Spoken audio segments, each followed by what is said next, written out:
Welcome. RS की class, आज की क्लास बहुत महत्वपूर्ण है क्योंकि सोमवार से आपके इंटरव्यू प्रारंभ हो रहे हैं। इंटरव्यू के दौरान प्रारंभ से लेकर लास्ट तक आपसे जितना भी इंटरव्यू हो, इंटरव्यू के दौरान आपका माइंड सेटअप क्या होना चाहिए, जिस प्रकार के क्वेश्चन पूछे उनका आंसर का एंगल क्या होना चाहिए, उसकी तकनीक क्या होनी चाहिए, जिससे कि जो भी उत्तर दें हमारा बिल्कुल सही हो। तो आज हमारी ये मेगा क्लास है, मेरे हिसाब से हमारी सबसे बेस्ट क्लास है, क्योंकि इस क्लास के थ्रू ही हम आपका माइंड सेट करेंगे कि किस प्रकार आपको जितने भी टॉपिक बनते हैं उन टॉपिक्स में आपको किस प्रकार से इंटरव्यू को हैंडल करना है, किस प्रकार से आपको इंटरव्यू फेस करना है। तो आज की लाइव क्लास जो आप लोगों के लिए है, मैं सीपी जांदू, आपका अपना, आपका भाई, आपका परिवार का मेंबर, आपका गुरु, आपका सखा, हमारा यही मोटो है कि हर कीमत पर आपका चयन हो। चयन के लिए जो चीज जरूरी है वो चीज लेकर हम आपके साथ हैं।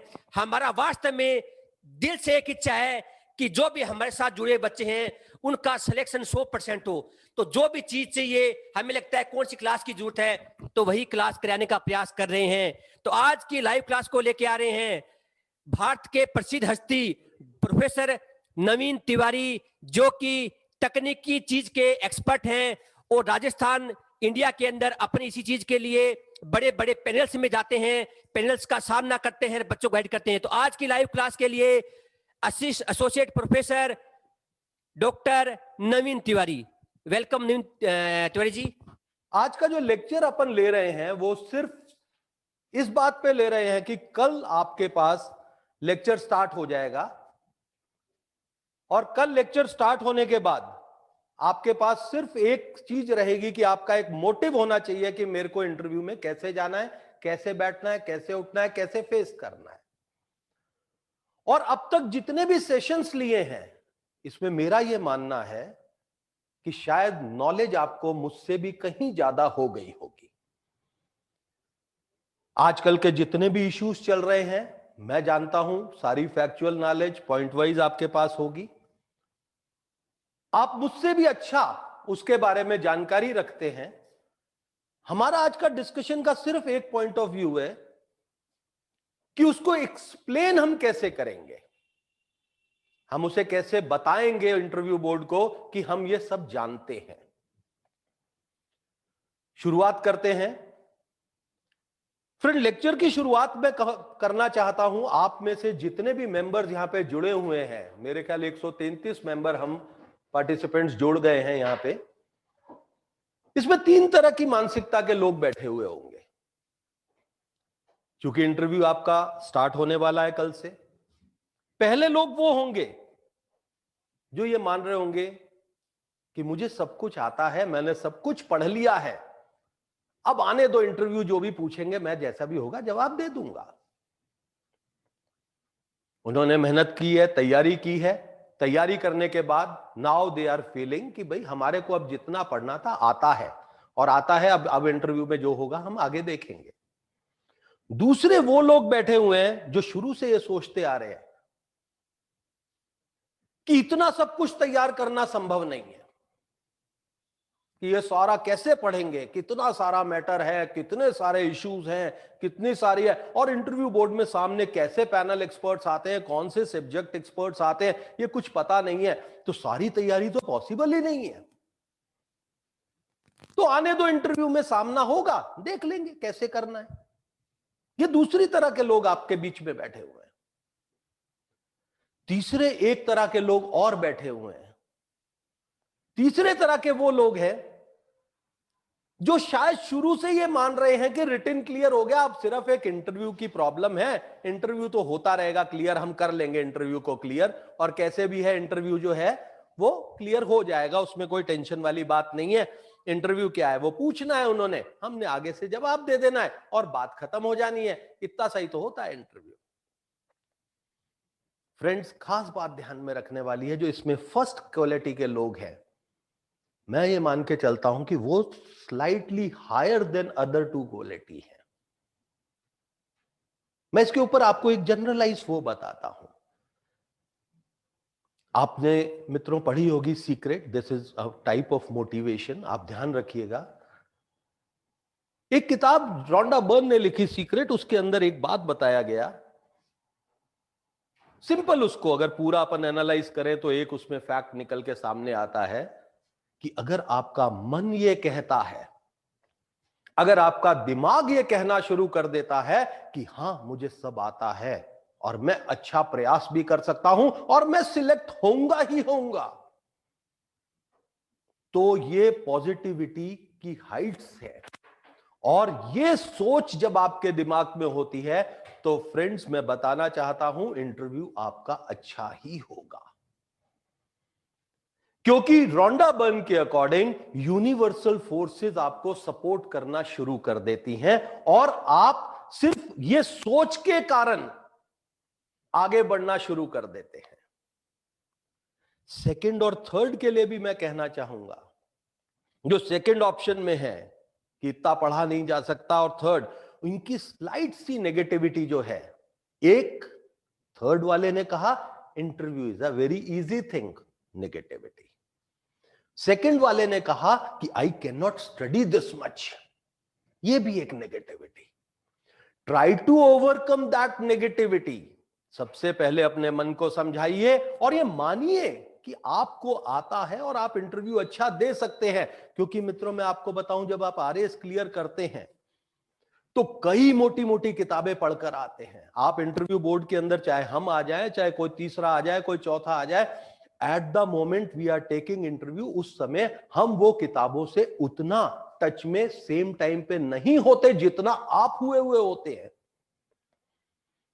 तो मेंटली सेकंड और थर्ड को मैं बताना चाहता हूं कि मान ले कि उन्हें ज्यादा आता है, एक्सेप्ट इट, मेंटली उसको एक्सेप्ट कर ले, क्योंकि ये एक्सेप्टेंस आपको बेनिफिट देना डेफिनेटली शुरू करेगा।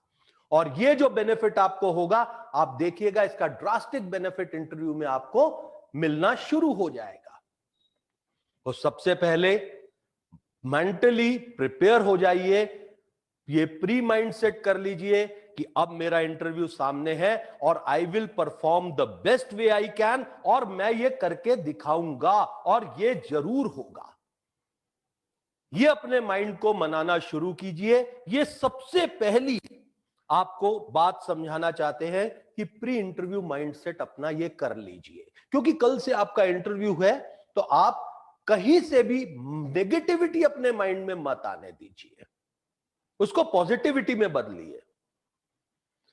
प्री इंटरव्यू माइंडसेट में दो बातें, तीन बातें और बताना चाहता हूं। एक बहुत इंपॉर्टेंट बात होती है प्री इंटरव्यू माइंडसेट की। वो प्री इंटरव्यू माइंडसेट में ये होती है कि when you go for the interview, most of the time ये देखा है बच्चों कि हम बच्चों से टच में रहते हैं, तेरे से क्या पूछा, उससे क्या पूछा, उससे क्या पूछा। अगर सवाल ऐसे आते रहते हैं अपने सामने कि अच्छा अरे ये तो मैंने भी पढ़ा हुआ है, दूसरा कोई बताता अरे ये तो मैंने भी पढ़ा हुआ है, तब तक हम पॉजिटिव होते रहते हैं और आगे बढ़ते रहते हैं। गुड, बहुत अच्छी बात है। लेकिन कई बार हम ये जो पूछते हैं तो हमें ये ध्यान में आता है कि अरे ये जो पूछा जा रहा है ये तो हमें आता ही नहीं है, और हम उस समय नेगेटिव धारणा बनाना शुरू कर देते हैं कि इंटरव्यू में यह समस्या हमारे साथ आ सकती है। तो डियर स्टूडेंट्स, मैं बताना चाहता हूं, इस नेगेटिविटी को खत्म करने का सबसे अच्छा तरीका है कि आप अपने माइंडसेट को मानिए कि ये इंटरव्यू जो लिया जाता है ये इमीडिएट क्वेश्चनिंग पे होता है। कभी भी कोई भी स्टूडेंट जो आपको क्वेश्चन बता रहा है, आप 99.9% देखेंगे कि that question is not repeated. हां, एक दो क्वेश्चन रिपीट होते हैं, वो जनरल क्वेश्चंस होते हैं, वो जनरल क्वेश्चंस मैं बताऊंगा जो रिपीट होते हैं। बाकी इन जनरल इश्यूज की बात करते हैं, ये करते हैं, तो सबकी आंसरिंग पैटर्न डिफरेंट होता है। इसलिए आप उसमें भी नेगेटिविटी अपने माइंड में मत प्री इंटरव्यू लाइए, आप पॉजिटिव रहिए। आपने कर रखा है तो पॉजिटिव रहिए, आपने नहीं कर रखा तो पॉजिटिव रहिए। तो आपकी ये पॉजिटिविटी आपको हेल्प करेगी इस काम के अंदर। प्री इंटरव्यू माइंडसेट में एक बात, जब आप इंटरव्यू बोर्ड में पहुंच गए, कल से आपका इंटरव्यू है, ध्यान रखने वाली बात है, आप वहां पहुंच गए, मैंने बताया पॉजिटिव माइंड से, सबके साथ स्माइलिंग फेस से मिलिए, किसी तरह की नेगेटिविटी मत आने दीजिए। इंटरव्यू घबराहट का इश्यू बिल्कुल नहीं होता। इसके अंदर दो पक्ष आपस में एक चर्चा करते हैं जिससे यह तय किया जाता है, एक पक्ष यह जानने का प्रयास करता है कि आप काबिल है कि नहीं है। और ये एक 30 मिनट 35 मिनट का ऐसा प्रोसेस होता है जिसके अंदर आपके पास वो 30-35 मिनट्स होते हैं जिसके अंदर आप ये डिसाइड करते हैं या आप सामने वाले को ये बताते हैं कि मेरे में क्या काबिलियत है। अब इस काबिलियत को बताने के लिए आपके पास 30 मिनट्स है। 30 मिनट्स अपने माइंड के फ्रेमवर्क को रखिए। कंपल्शन नहीं है आपको क्या आता है क्या नहीं आता, दैट इज नॉट इंपॉर्टेंट। कई बार बहुत ज्यादा जानने वाला बच्चा भी, बहुत अच्छी नॉलेज वाला बच्चा भी अपने आप को उस लेवल पे एक्सप्रेस नहीं कर पाता। वो अपने जेस्चर्स वैसे शो नहीं कर पाता जैसे जेस्चर्स उसको देने चाहिए। तो इसलिए यह मत सोचिए कि हर बच्चा इक्वल है, उसको ज्यादा आता है, इसको कम आता है, इसको नहीं आता, इसको यह आता है। Don't make that difference. Difference उस 30 मिनट्स में क्रिएट होता है जो वो 30 मिनट्स में आमने सामने करता है। ये बाहर बैठ के डिफरेंसेस नहीं क्रिएट होते। कभी मत सोचिए कि इसको जानकारी नहीं है तो ये तो सिलेक्ट ही नहीं होगा। होता है, वो भी सिलेक्ट होता है क्योंकि वो 30 मिनट इज बेटर, वो 30 मिनट इंपॉर्टेंट टाइम है। तो थिंक ऑफ दैट 30 मिनट्स। उससे पहले क्या है क्या नहीं है वो तो ठीक है, एक फाइनल स्टेज पे आप पहुंच चुके हैं, तो आप उस चीज को अपने नेगेटिविटी के लिए माइंड में मत घुसेड़िए, आप निकाल दीजिए उसे। इंटरव्यू बोर्ड में बैठे आपको कॉल आएगी, आपको लेके जाएंगे, लेके जाके आपको दीवार की तरफ मुंह करके एक बार बिठाते हैं थोड़े टाइम के लिए, क्योंकि एक इंटरव्यू चल रहा होता है और सेकंड आपका होता है। वो पर्टिकुलर मोमेंट ऐसा होता है जिसमें नेगेटिविटी की पराकाष्ठा होती है, बहुत ज्यादा नेगेटिविटी आती है, क्योंकि वो एक पर्टिकुलर मोमेंट में आपका टोटल थॉट प्रोसेस इंटरव्यू की तरफ चला जाता है। वेदर आई विल पास और नॉट, पता नहीं अंदर मुझसे क्या पूछ लेंगे।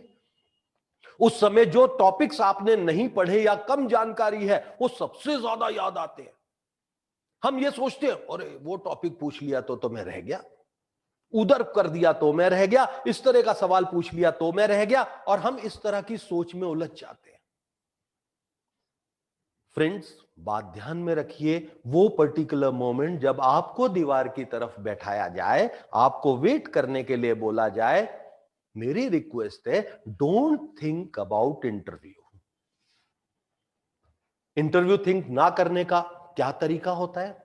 आप वहां बैठेंगे दीवार की तरफ, think of very good moment of your self. आपकी फैमिली का कोई गुड मोमेंट है, आपके कोई और फ्रेंड का गुड मोमेंट है, आपके कोई एक अच्छा लाइफ का कोई विजिट्स है, अच्छी पहाड़ी जगह पे आप गए उस visit, start thinking about it. Interview mind में मत आने दीजिए।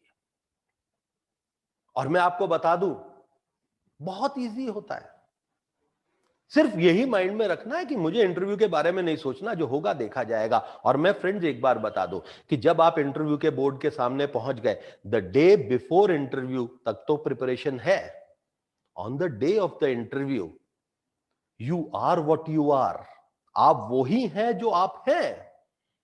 इसलिए कभी भी मत सोचिए कि मैं पास होऊंगा फेल होऊंगा, वो रिजल्ट बता देगा। आप पॉजिटिवली आगे बढ़ने का प्रयास करें, आगे बढ़ते जाएं और इंटरव्यू को फेस करने के दिमाग में मत लाएं। वो 30 minutes automatically will come after you, और वो अपने आप वो आने हैं, वो अवश्यंभावी हैं, वो सामने आएंगे ही आएंगे। माइंड सेट ऐसा रखिए प्री इंटरव्यू में, इससे कहीं पे भी कॉम्प्रोमाइज मत करना। इंटरव्यू का कॉल आता है, पियोन आता है, सर आपको बुला रहे हैं। आप जाते हैं, गेट खुला मिलता है, कोविड में मैंने सुना है गेट खुला मिलता है, कई बार गेट बंद भी मिलता है। बंद मिला है तो you very well know, may I come in sir, gate खोलो, क्या मैं अंदर आ सकता हूं, ये बोलना है। और खुला है तो आप सीधे से फिर भी गेट के पास बोलो मे आई कम इन सर, और फिर एंटर कर जाओ, और एंटर करके अपने वॉकवे के थ्रू आके कुर्सी पे है। 3 बातें ध्यान में रखना जब आप कुर्सी की तरफ मूव कर रहे हैं। बी वेरी कॉन्फिडेंट आपकी चाल में कॉन्फिडेंस होना चाहिए, आपका पोस्चर हाई होना चाहिए, आपके अंदर वाइब्स ऐसी उठनी चाहिए कि yes you are a good person, और मतलब एक अथॉरिटी है आपके अंदर, because you are going for an RS interview. Lean posture मत करिए, ढीले ढाले नहीं जाना है, हंसते हुए जाना है, मेंबर्स की ओर देखते हुए मूव करना है, और थोड़ा आपके पोस्चर में आपको थोड़ी पॉजिटिविटी दिखानी है। जैसे ही सीट के पास पहुंचे, friends take your time, seat को पुश कीजिए, बैठिए उसके ऊपर, कमर पीछे लगाइए और अपने पोस्चर को जितना कंफर्टेबल हो सके बना लीजिए। कई ऐसे स्टूडेंट्स के बारे में भी आपको याद होगा या आप सुनेंगे, बाद में आप चर्चा करेंगे तब पता लगेगा कि यार मैं कुर्सी पे बैठा था और कुर्सी के अंदर ना थोड़ा आगे पीछे था, तो मैं तो कुर्सी पे सही ढंग से बैठ ही नहीं पाया, मैं आगे की तरफ झुका रहा, मेरी आंखें नीचे रही, मेरा चेहरा जो था वो प्रॉपरली उनकी तरफ देख नहीं रहा था। ये पोस्चर्स बहुत इंपॉर्टेंट होते हैं, और इसके लिए कोई आप ये नहीं माइंड सेट मत कीजिए कि मुझे ऐसा करना है। इन जनरल आप जैसा घर में बैठते हैं, जो कूल पोस्चर है, 2-3 बार लेके देख लीजिए, ये कूल पोस्चर है, वो कूल पोस्चर आपको वहां पे लेना है। शीशे के अंदर वॉच कर लीजिए, भाई मैं इसमें सबसे ज्यादा कॉन्फिडेंट और सबसे ज्यादा अथॉरिटेटिव लगता हूं, वैसा पोस्चर वहां पे आपको रखना है। और हर बच्चे में ये डिफरेंट होता है। Don't try to guide each and everyone कि तू ऐसा करेगा या वो ऐसा करेगा। हर बच्चे का अपना एक लुक होता है, अपने एक तरीके से होता है। हर बच्चा अपना खुद का डिसाइड कर ले। इसके लिए इट इज नॉट इंपॉर्टेंट कि कोई आपको आके बताए। फेस स्माइलिंग रखना है, हाथ स्टिल मूवमेंट्स में लेकर आ जाओ कि वो मूव ना करें, पैरों को मूव नहीं करना है। हाथ और पैरों का जो मूवमेंट होता है वो यूजुअली एक नेगेटिव वाइब इंटरव्यूअर की तरफ छोड़ता है कि that you are not confident, आप घबरा रहे हैं। ट्राई कीजिए, लेकिन उन बच्चों को घबराने की जरूरत नहीं है जिनके हाथ पांव मूवमेंट ज्यादा होते हैं और वो मूव कर जाते हैं। That is your natural posture. मतलब मेरे कहने का यह मतलब है, कोशिश कीजिए ना हो। अगर किसी से ये नहीं रुकता तो फिर नेगेटिविटी मत लाइए। ये मत सोचिए कि ओ मेरा तो इंटरव्यू खराब हो गया क्योंकि ऐसा हो गया। नहीं, ये आपका एक इनिशियल चीज है, ना हो बहुत अच्छा है। अगर वो नहीं रोक पा रहे, किसी कारण से ये हो भी जाता है, तो इट्स ओके, कोई बात नहीं, क्योंकि आगे आपके 30 मिनट्स है। ये तो आपका एक इनिशियल पोस्चर है, साइकोलॉजिकल वो है, साइकोलॉजिकल आप क्या वाइब्स दे रहे हैं, बस वहां तक का टेस्ट है। कोशिश कीजिए, नहीं होता कोई बात नहीं, लेकिन अपने नेचुरलिटी से कंप्रोमाइज मत कीजिए। अपना ये ना हो कि आप नेचुरल अपने पोज, नेचुरल पोस्चर, इनसे कंप्रोमाइज करें। वो कंप्रोमाइज मत कीजिए, अपनी नेचुरलिटी बना के रखिए। तीसरी मोस्ट इंपॉर्टेंट थिंग, आपसे जब वहां सवाल पूछा जाएगा, ध्यान रखिए बच्चों, सवाल को पूरा सुनिए और फिर जवाब दीजिए।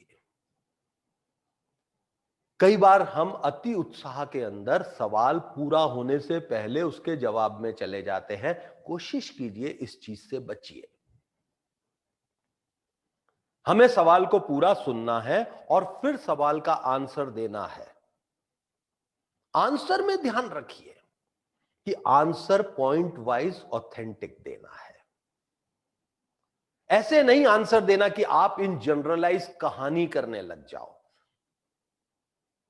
यूजुअली जो मैंने आपको थर्ड कैटेगरी के लोग बताए हैं, यार इंटरव्यू तो है, कुछ भी पूछ लेंगे, हम जवाब दे देंगे, वहां पे ये वीकनेस आती है। वो उनके दिए गए प्रश्नों पे एक जनरलाइज कहानी करते हैं। मैं आपको ये बताना चाहता हूं अपने आंसर, क्योंकि मैं ये मान के चल रहा हूं कि आपको नॉलेज पूरी हो चुकी है, क्योंकि कल से इंटरव्यू है, नेचुरल है, आपने सब पढ़ लिया। कोशिश कीजिए कि आप पॉइंट वाइज आंसर दीजिए, एक के बाद एक अपनी बात को रखिए और सुस्पष्ट तरीके से रखिए। इसमें खासियत यह होती है कि भाई हम यूजुअली क्या करते हैं कि हम लोगों के एटीट्यूड या लोगों के एस्पेक्ट्स को देख के उससे एक्सेप्ट करते हैं। जैसे मैं आपको बताऊं, जब हम यहां मॉक इंटरव्यू ले रहे थे, तो एक बच्चा आया, उससे पूछा कि आपका आइडियल पर्सन कौन है, जिसको आप एडमायर करते हैं, जिसको आप फॉलो करना चाहते हैं। तो आपको आश्चर्य होगा जानकर कि हमें एक दिन अब्दुल कलाम जी का नाम पूरे दिन सुनने को मिला, दूसरे दिन विवेकानंद जी का पूरे दिन सुनने को मिला। अब ये क्या है, बाहर डिसाइड किया कि अच्छा हाँ यार ये पूछेंगे, हम ये जवाब दे देंगे। फ्रेंड्स, मैं यहां आपको बताना चाहता हूं, बी योरसेल्फ। आइडियल पर्सन कभी भी किसी और से कॉपी डाउन मत कीजिए। और अगर कॉपी डाउन करने की स्थिति बने, क्योंकि आप भी जानते हो, मैं भी जानता हूं कि अपन इतने बिजी रहते हैं, लाइफ के इतनी प्रॉब्लम्स में हैं, कभी अपन ने इस तरफ मतलब मेंटली प्रिपेयर ही नहीं होते कुछ लोगों को छोड़ के कि आइडियल पर्सन बनाए, उसके लिए हम पूरा लिटरेचर पढ़ें, उनकी पूरी बुक्स पढ़ें, उनके बारे में हम सारी नॉलेज रखें। जानता हूं मैं, आप में 80% ऐसे होंगे। अगर वो जो 80% है, मैं उनको ये बताना चाहता हूं कि जब ऐसा कोई मौका आए तो आप दूसरे से उसे मत लीजिए, कोशिश कीजिए, अपनी सर्च कीजिए, और जिसको अगर दूसरे से पूछ के या दूसरे के नाम पे भी बनाने का प्रयास करें तो उसके बारे में सुस्पष्ट जानकारी पूरी लें।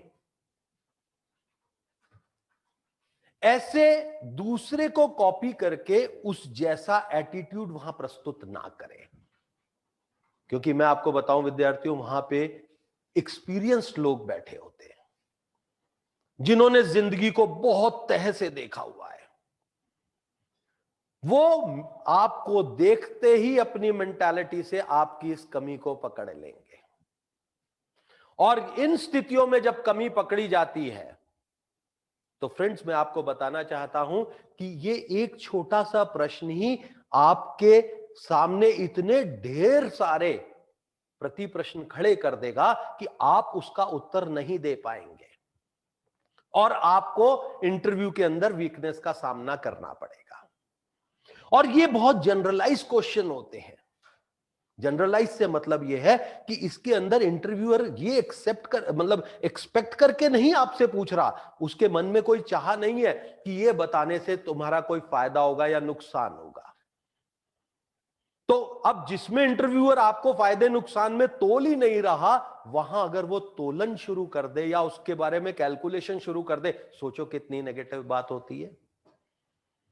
इसलिए कोशिश करें कि उसको अपने आप, अपने एटीट्यूड, अपने वर्किंग, अपने बिहेवियर उसके अकॉर्डिंग बनाए, और नहीं तो कम से कम उसकी जानकारी लेकर बोले।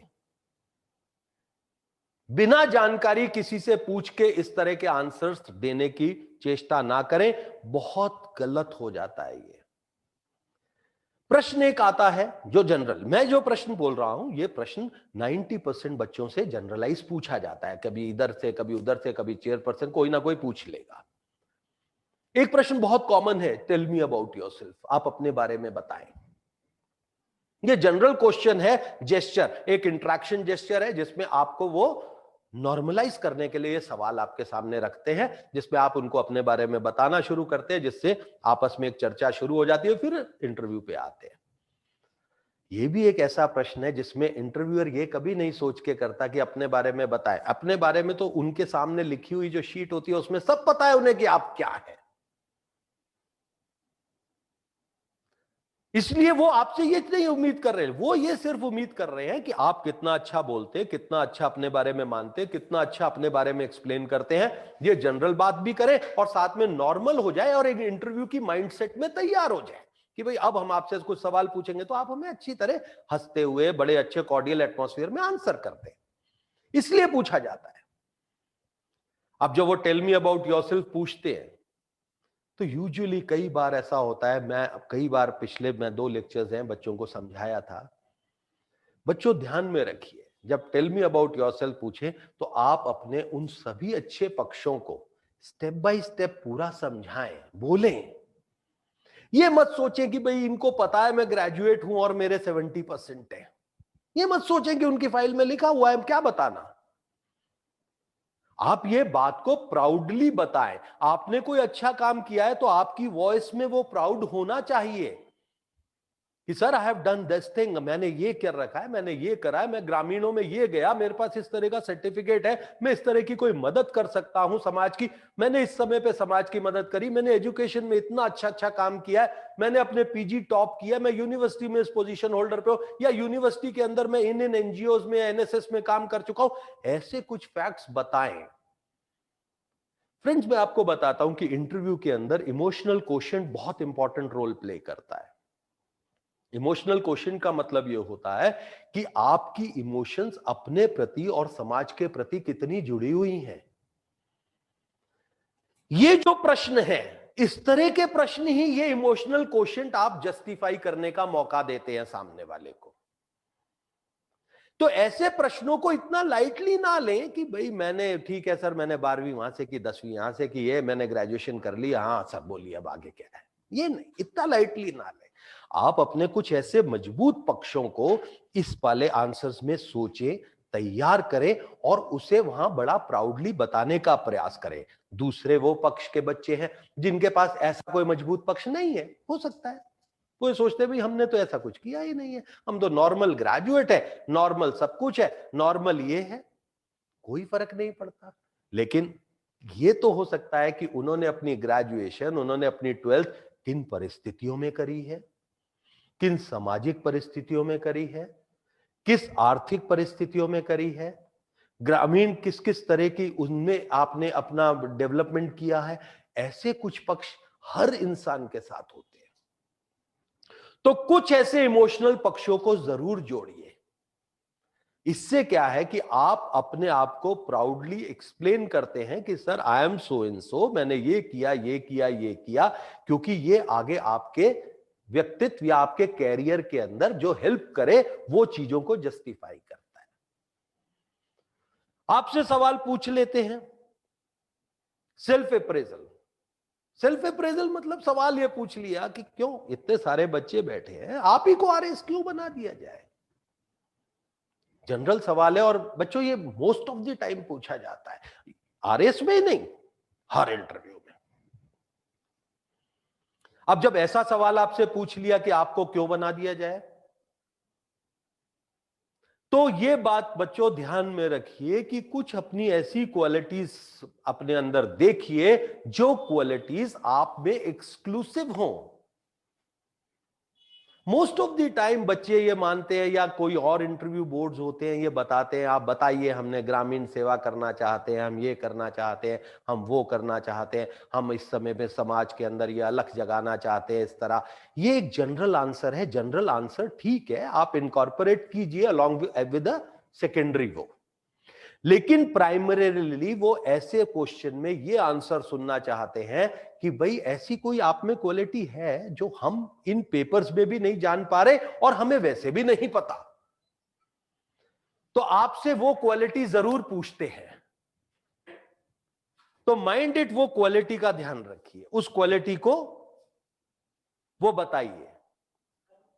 वो क्वालिटी का एक मौका होता है आपके सामने। अब वो क्वालिटी, बच्चे बैठे हैं, मेरे ख्याल 191 पार्टिसिपेंट्स हो गए, आप में से हो सकता है 125 150 ये सोच रहे हो कि ऐसी कौन सी क्वालिटी है हमारे अंदर। फ्रेंड्स, मैं आपको बताऊं कि हर इंसान में कोई एक क्वालिटी होती है। क्वालिटी आप अपनी एजुकेशन में ढूंढ सकते हैं। आप में कुछ इंजीनियर्स हैं, कुछ और हैं, किसी ने कोई मेडिकल का किया है, किसी ने कोई ग्रेजुएशन में टॉप किया है, किसी ने कोई वो करा है, आप वहां से अपनी क्वालिटी निकालिए। आप क्वालिटी अपने स्टडीज में ढूंढ सकते हैं। कई ऐसे बच्चे हैं जो किसी परिस्थिति से निकलकर वहां पर आए हैं, तो आप ये कह सकते हैं कि साहब मैं इस परिस्थिति में इस स्थिति पे पहुंचा हूं। आप इस चीज को कोई अपने सोशल वर्क या उससे जोड़ के बता सकते हैं। आप अपनी क्षेत्रीय विकास, अपने उसमें अपने शैक्षिक या अपने उसके एजुकेशन के उसके अंदर या इंस्टीट्यूशनल कोई योगदान के माध्यम से बता सकते हैं। आप अपने खुद के प्रैक्टिकल एक्सपीरियंस को ही हो उसके माध्यम से बता सकते हैं। पर डोंट बी फेक, रहना फैक्टफुल। कारण क्या है कि जब हम ऐसे आंसर्स को फ्रेमिंग करने की कोशिश करते हैं तो कहीं ना कहीं हम अपनी ओरिजिनल आइडेंटिटी से अलग होकर बात करते हैं और ये वो पकड़ लेते हैं। तो इसके अंदर फेकनेस नहीं होनी चाहिए। आंसर स्लाइड वीक हो जाए कोई बात नहीं, लेकिन फेक नहीं। आप ये मत सोचो कि आंसर्स हम क्रिएट कर सकते हैं, क्रिएट नहीं, आप फाइंड आउट कीजिए अपने अंदर। ये मत करिए कि उसने कहा ऐसा बोल देना, उसने कहा यार इस तरह बता देना, ऐसा तो एक ऑरा क्रिएट कर देना। ये ऑराज हमेशा नेगेटिव जाते हैं।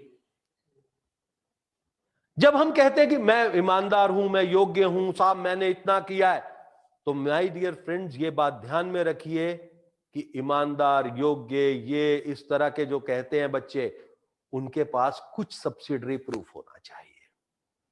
क्योंकि ये जब हम ये कहते हैं तो या तो आप अपने कोई लाइफ प्रैक्टिकल एक्सपीरियंस से उसे जस्टिफाई करें, या आपने कोई लाइफ के अंदर किसी तरह का काम किया उससे जस्टिफाई करें। नहीं तो मान के चलिए कि आपके 192, 93 पार्टिसिपेंट्स में 150 यही बोलेंगे कि मैं ईमानदार हूं, मैं योग्य हूं, मैं ग्रामीण परिवेश से आया हूं, मैं ग्रामीणों की सेवा करता आया हूं, मुझे उनकी सेवा का भाव आ गया, मैंने देखा कि मेरे वहां पे एक आरएएस ऑफिसर आया, उसने इतनी मदद करी, मुझे भी लगा मैं आरएएस बन के इनकी मदद कर सकता हूं। ये सारी चीजें वो सभी बच्चे बोलेंगे। ये एक जनरल आंसर है जो कोचिंग इंस्टीट्यूट्स में सिखा दिया जाता है और हम ये कहते हैं कि ये आंसर हम दे देंगे। लेकिन मैं फ्रेंड्स बताऊं, नो डाउट कोई आंसर नहीं है, जो भी है सब सिखाते हैं अपने तरीके से और अच्छा सिखाते हैं। लेकिन अगर कोई क्वालिटी अपने अंदर ढूंढ सको, that is the best one, और वो बेस्ट आंसर के पीछे आपको जाना चाहिए। नेक्स्ट आपका है हॉबीज। मैं हॉबीज की बात आपसे पूछ लेते हैं। Usually you create hobbies. Friends, creation of hobbies वहां नेगेटिव जाता है। अगर आप कोई हॉबी क्रिएट कर रहे हैं, try to have knowledge of that hobby. अगर आप वहां पे नॉलेज नहीं रख सकते तो आप ये भी कह सकते हैं कि सर मेरी एक ही हॉबी है, मैं ये करता हूं। या हॉबीज के अंदर कई तरह की बात है, मैं गार्डनिंग करता हूं, मैं ये टीवी देखना पसंद करता हूं, साहब मैं अपने फादर की मदद करना पसंद करता हूं, साहब मैं खेत में काम करना पसंद करता हूं, व्हाटसोएवर, पर बी फैक्चुअल।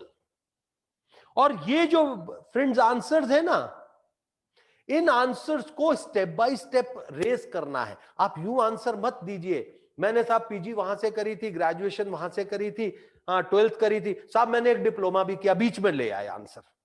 ऐसे नहीं, बी स्टेप बाय स्टेप कि I started my education from such and such place, मैंने वहां से ये किया, मैं इसमें टॉपर था, ये था, मैंने इस तरह के, मैंने इतने % से ये किया, फिर मैंने ग्रेजुएशन किया, मैंने उस यूनिवर्सिटी से किया, मैंने ये किया। ये स्टेप बाय स्टेप बताना है। बीच में डिप्लोमा किया तो डिप्लोमा बीच में आना चाहिए। आपने कोई एडिशनल क्वालिफिकेशन किया, वो बीच में आनी चाहिए। आपने कोई एक स्पेशल वर्क किया, अगर वो पीजी से पहले किया तो वो बीच में ही मेंशन करो और फिर पीजी बताओ। Then after that I did my PG, या पीजी के बाद किया तो I did my PG in such and such year and then after that I did this thing. ये मतलब अनसिस्टमेटिक आंसर की तरह मत देना। चाहे आप हॉबीज की बात करें, चाहे सेल्फ अप्रेजल की बात करें, चाहे टेल मी अबाउट योरसेल्फ की बात करें, ये किसी भी तरह इसको एक सिस्टमैटिक आंसर की तरह देना है। जो थर्ड कैटेगरी के लोग हैं वो इस आंसर को भी बहुत एक जनरलाइज पैटर्न में देते हैं। तो उन्होंने किया तो बहुत कुछ होता है, लेकिन वो उसको वहां पे एक्सप्रेस प्रॉपरली नहीं कर पाते। और मैंने आपको पहली बात कह दी कि वो 30 मिनट्स आर इंपॉर्टेंट। वो 30 मिनट में आप क्या चीज बताते हैं, दैट इज इंपॉर्टेंट।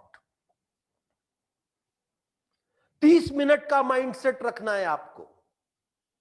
उस 30 मिनट के अंदर कैसे है, मैंने आपको लास्ट लेक्चर्स में यह भी बताया था कि हाउ टू डिवेलप आंसर, या हाउ टू इंटरव्यूअर को ऐसा कैसे मोल्ड करें कि वो अपने क्वेश्चंस को हमारे फेवर के अंदर ज्यादा से ज्यादा पूछ ले।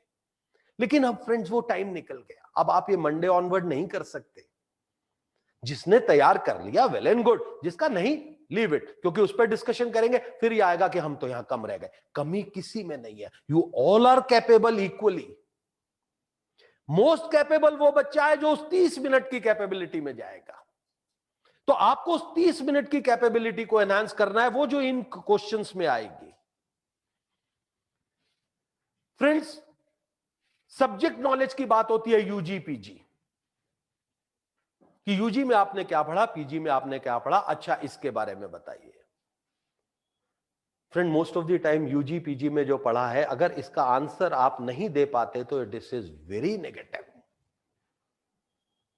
आपको आंसर आना चाहिए, स्लाइट आंसर आना चाहिए। यहां पे सिर्फ एक ही आता है कि सपोज आप इंजीनियर हो, इलेक्ट्रॉनिक्स में हो और वहां पे कोई एक्सपर्ट इलेक्ट्रॉनिक्स का आ गया। अब एक्सपर्ट इलेक्ट्रॉनिक्स का है, आपने इंजीनियरिंग करी है, तो कुछ हो सकता है इलेक्ट्रॉनिक्स के 4 सवाल आप जवाब ना दे पाओ क्योंकि वो एक्सपर्ट है।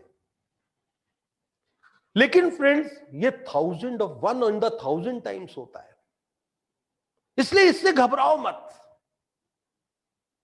इससे यह मत सोचो कि भाई मेरे को सब्जेक्ट की नॉलेज थोड़ी पुअर रह गई तो मैं वहां पे फंस गया। नहीं, ये मानते हुए अपने माइंड में पॉजिटिविटी रखो कि सब्जेक्ट की मोस्ट ऑफ द थिंग्स की नॉलेज मुझे है, but if some expert come in front of me तो हो सकता है कि उसके 2 सवाल का आंसर मैं ना दे पाऊं, और वो एक्सपर्ट आने के चांसेस, प्रोबेबिलिटी बहुत कम है। प्रोबेबिलिटी इस बात की बहुत ज्यादा है कि वो जनरल क्वेश्चंस आपसे सारे पूछेगा और उसमें आपकी साइकोलॉजी टेस्ट करेगा। ये 100% प्रोबेबिलिटी है। वो आपसे उस दिन के बारे में बात करेगा, वो चल रही कंडीशंस के बारे में बात करेगा, वो आज देश की परिस्थिति की बात करेगा, वो राज्य की परिस्थिति की बात करेगा। ये प्रोबेबिलिटी 100% है। लेकिन यूजी पीजी के स्पेशलाइज सब्जेक्ट के ऊपर वो कंसंट्रेट करे इंटरव्यू, इसकी प्रोबेबिलिटी बहुत कम है। लेकिन कम को रूल आउट नहीं करना है। आपको आपके पढ़े हुए सब्जेक्ट की बेसिक नॉलेज होनी चाहिए। ऐसा नहीं है कि कोई बहुत जनरलाइज्ड क्वेश्चन, बहुत ही नॉर्मल जनरलाइज्ड क्वेश्चन आप आंसर ना कर पाए। ये मेरी एक रिक्वेस्ट है कि इतने आंसर्स तो आपको आने ही चाहिए कि एक वो जनरल क्वेश्चंस को आप आंसर कर दें। हां, बहुत एक स्पेशलाइज्ड थ्योरम की बात कर ली, कोई एक वो स्पेशलाइज्ड सिद्धांत की बात कर ली, वहां अगर आप नेगेटिव बोल भी देते कि सर आई डिडंट रिमेंबर, मुझे अभी याद नहीं है, मैंने इतने टाइम पहले पढ़ा था या ये था, तो ये नेगेटिव नहीं है, इसमें नंबर नहीं कटते। लेकिन आपसे एक जनरल फैक्ट ही पूछ लिया कि अच्छा बताइए सब्जेक्ट क्या है, अच्छा बताइए ये कितने टाइम में किया, अच्छा इसके ऊपर कौन सी बुक पढ़ी, अच्छा ये आपने ये जो सब्जेक्ट पढ़ा था इसके अंदर किन किन इश्यूज के बारे में जानकारी दी जाती है इस टॉपिक के ऊपर, अगर इसका आंसर नहीं कर पाते तो ये नेगेटिव है। तो कम से कम आप जिस सब्जेक्ट से मास्टर हुए हो या आप यूजी हुए हो, आप उनकी जनरलाइज बुक्स, उनके हो कुछ एक ऑथर, ये ऐसी नॉलेज आपको होनी चाहिए। ये एक जनरल फैक्ट है, क्योंकि अगर आप इस तरह के आंसर नहीं दे पाते तो आपका ओवरऑल इंटरव्यू पे नेगेटिव इंपैक्ट आ जाता है। तो ध्यान रखिए कि आपकी ये चीजें नॉलेज सब्जेक्ट पीजी यूजी की होनी चाहिए। मैंने कहा एक्सपर्टीज में मत जाइए, बहुत डेप्थ नहीं जाना, लेकिन आपको एक बेसिक नॉलेज होनी चाहिए। क्योंकि जब हम इंटरव्यू ले रहे थे फ्रेंड्स, तो मैं आपको बताऊं, कई आए इंजीनियरिंग, साहब मैंने इलेक्ट्रॉनिक्स में कर रखा है, साहब मैं जयपुर से सीएस के अंदर इंजीनियरिंग है, साहब मैंने उधर से सिविल में इंजीनियरिंग कर रखा है। तो आई टोल्ड हिम कि कितने सब्जेक्ट्स थे, उनको नंबर ऑफ सब्जेक्ट्स ही याद नहीं थे। फिर उनमें से किसी एक दो ने आंसर दिए कि ये भी था सब्जेक्ट साहब, ये भी सब्जेक्ट था। तो मैंने उन्हें कहा कि अच्छा तो इस सब्जेक्ट पे आपने कौन सी बुक पढ़ी, तो उनको उस बुक का नाम या उस ऑथर का नाम याद नहीं आया। ये बहुत जनरल ट्रेंड में नेगेटिव होता है। ध्यान रखिए कि ये नेगेटिविटी नहीं आनी चाहिए। तो इतना सा आपके बारे में जानकारी होनी चाहिए कि भाई मैंने ये पढ़ा था साहब, इतने सब्जेक्ट्स थे, ये बुक्स पढ़ी थी, इन तरह के ऑथर से। हाँ, किसी पर्टिकुलर सब्जेक्ट में ऐसा भी हो सकता है कि आपने बुक की बजाय गूगल को देखा हो, तो आप ये बोल सकते हैं कि सर उस समय बुक्स नहीं, इस पर्टिकुलर टॉपिक पे हम बुक्स नहीं पढ़े, इसमें हमने गूगल से कंसल्ट किया, कोई बात नहीं। लेकिन आपको ये नॉलेज होनी चाहिए। या आप कहते हो कि साहब मुझे तो ये पता ही नहीं है, तो ये बड़ा नेगेटिव है कि you are not sincere during your education time. आप अपनी शिक्षा के टाइम समय पे सिंसियरिटी नहीं थी आपके अंदर, तो वो सिंसियरिटी आपकी कोरिलेट करेंगे आपकी जॉब से। इसलिए वो ध्यान रखिए कि इतना सा नॉलेज आप निकाल के रखिए।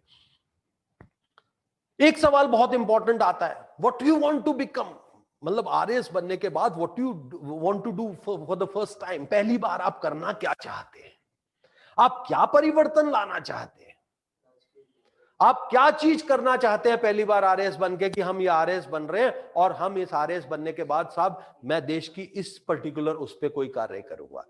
फ्रेंड्स, एक चीज का ध्यान रखिए, आरएएस क्या करता है, आरएएस की फंक्शनैलिटीज क्या है, आरएएस किस तरह के कार्य कर रहा है, ये सारे आपको थोड़ा थोड़ा ज्ञान होना चाहिए और एक ऐसी समस्या के बारे में आप स्टडी कर लीजिए जिसके अंदर कि साहब अगर मैं पहली बार आरएएस बनता हूं तो एज एसडीएम मैं चाहूंगा, वैसे तो सरकार की पॉलिसीज को मुझे एग्जीक्यूट करना होता है या सरकार के दिए हुए निर्णयों, उनके द्वारा दिए गए निर्देशों को फॉलो करना होता है, परंतु अपने क्षेत्र में मैं इस तरह की समस्या का निराकरण करूंगा। कोई एक आधी समस्या जो आपकी क्षेत्रीय समस्या है उससे कोरिलेट करके बताने के पोजीशन में रहिए कि साहब मैं सबसे पहले ये चीज निराकृत करूंगा। अब निराकरण करना इंपॉर्टेंट नहीं है, सवाल नेक्स्ट हमेशा ये आता है कैसे करेंगे। तो कैसे करेंगे कि भी 2-4 पॉइंट होने चाहिए कि साहब मैं एसडीएम बना तो मैं इस तरह के ऑर्डर्स निकालूंगा, मैं अपने अंडर या अपने ऊपर या अपने उनको या कलेक्टर साहब को इनको ये इस तरह के रिक्वेस्ट करूंगा या मैं गवर्नमेंट को इस तरह के भेजूंगा कि भाई आप इस तरह का ये करिए, जो भी आपका पोर्टफोलियो उस तरह का अपनी समस्या से रिलेटेड इस तरह का एक क्या करेंगे और कैसे करेंगे का आंसर आपके पास बेसिक होना चाहिए। वो बेसिक आंसर आपकी personality as well as an RS, आपकी वर्किंग कैपेबिलिटी एज आपके पोस्ट की नॉलेज जस्टिफाई करता है। पर ध्यान रखिए ऐसा कोई मुद्दा मत ढूंढ लेना जिसका होता तो पार्लियामेंट में है बिल पास होके और आपको मैं एसडीएम बन के ये काम करूंगा, ऐसा मुद्दा नहीं ढूंढना। लोकल मुद्दा जो एसडीएम के अख्तियार में रहता है वहां तक के मुद्दों पे आप चर्चा कर सकते हैं। तो थोड़ी सी ये नॉलेज रखिए कि भाई एसडीएम या कोई जो भी आरएस के सब्सिडरी पोस्टेज है इनके ऊपर क्या वर्क होता है, किसी भी पोस्ट के ऊपर वर्क होता है तो वहां पे आप उससे रिलेटेड कोई बात कर ले। तो फ्रेंड्स इस बात का ध्यान रखते हुए आपको आगे बढ़ना है। ये आपका एक बेसिक इंटरव्यू है, इस बेसिक से डिविएट नहीं करना। नॉलेज आपको बहुत अच्छी है, समझ आपको पूरी आ चुकी है और ये जो पर्टिकुलर थिंग्स हैं जो मैंने आपको अब तक काउंट्स में बता दी हैं, ये एक ऐसी है जो आपके मोस्ट ऑफ द स्टूडेंट्स से पूछी जाएंगी। इसके अंदर फेक नहीं होना, डुप्लीकेसी नहीं आनी चाहिए आपके माइंड में। माइंड में जब आप करें, एक बात का ध्यान रखिए फ्रेंड, मेरे एक फ्रेंड का इंटरव्यू था और उसके इंटरव्यू के अंदर सिर्फ फॉर द नेम सेक उसके नाम के ऊपर एक सवाल पूछा गया। अब नाम के ऊपर जब सवाल पूछा तो आप देखिए कि उसके मुंह से उसका नाम, शायद यहां चर्चा करने का विषय नहीं है, उसका नाम कोई ऐसा ही था, तो उसको कहा कि आप इतने स्मार्ट, आपका नाम ये माता पिता ने क्यों रख दिया? तो वो कहता हाँ सर मैं तो बहुत छोटा था, मुझे क्या पता, नाम तो बेकार ही है सर, ये अच्छा नहीं है, लेकिन अब मम्मी पापा ने रख दिया, मैं क्या कर सकता हूं।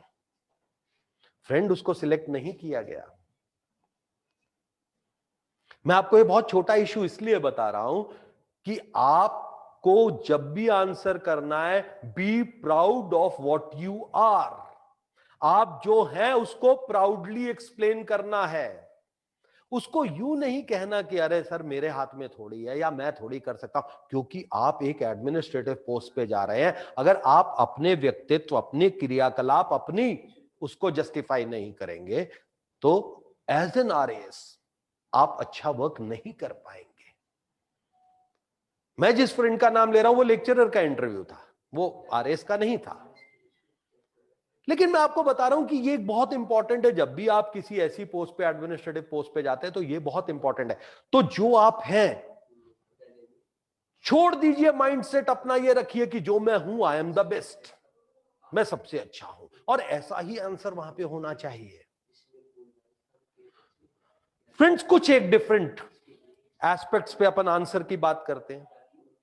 सवाल आता है एडमिनिस्ट्रेटिव, जिसमें आपसे पूछा जाएगा अरे इतने करप्ट लोग हैं, इतनी प्रॉब्लम्स हो रही हैं, एडमिनिस्ट्रेशन में काम आसानी से नहीं होता, कोई समयबद्ध काम नहीं होता, कोई कार्य करके राजी नहीं है, कोई सीट पे ही नहीं मिलता, सब लंच के बहाने चले जाते हैं, जितने भी लोग हैं वो संतुष्टि नहीं है सरकार के इस काम से। इस तरह के सवाल आपसे पूछे जाएंगे कि सर आप क्या करेंगे इसके अंदर, या आपका क्या व्यू पॉइंट रहेगा।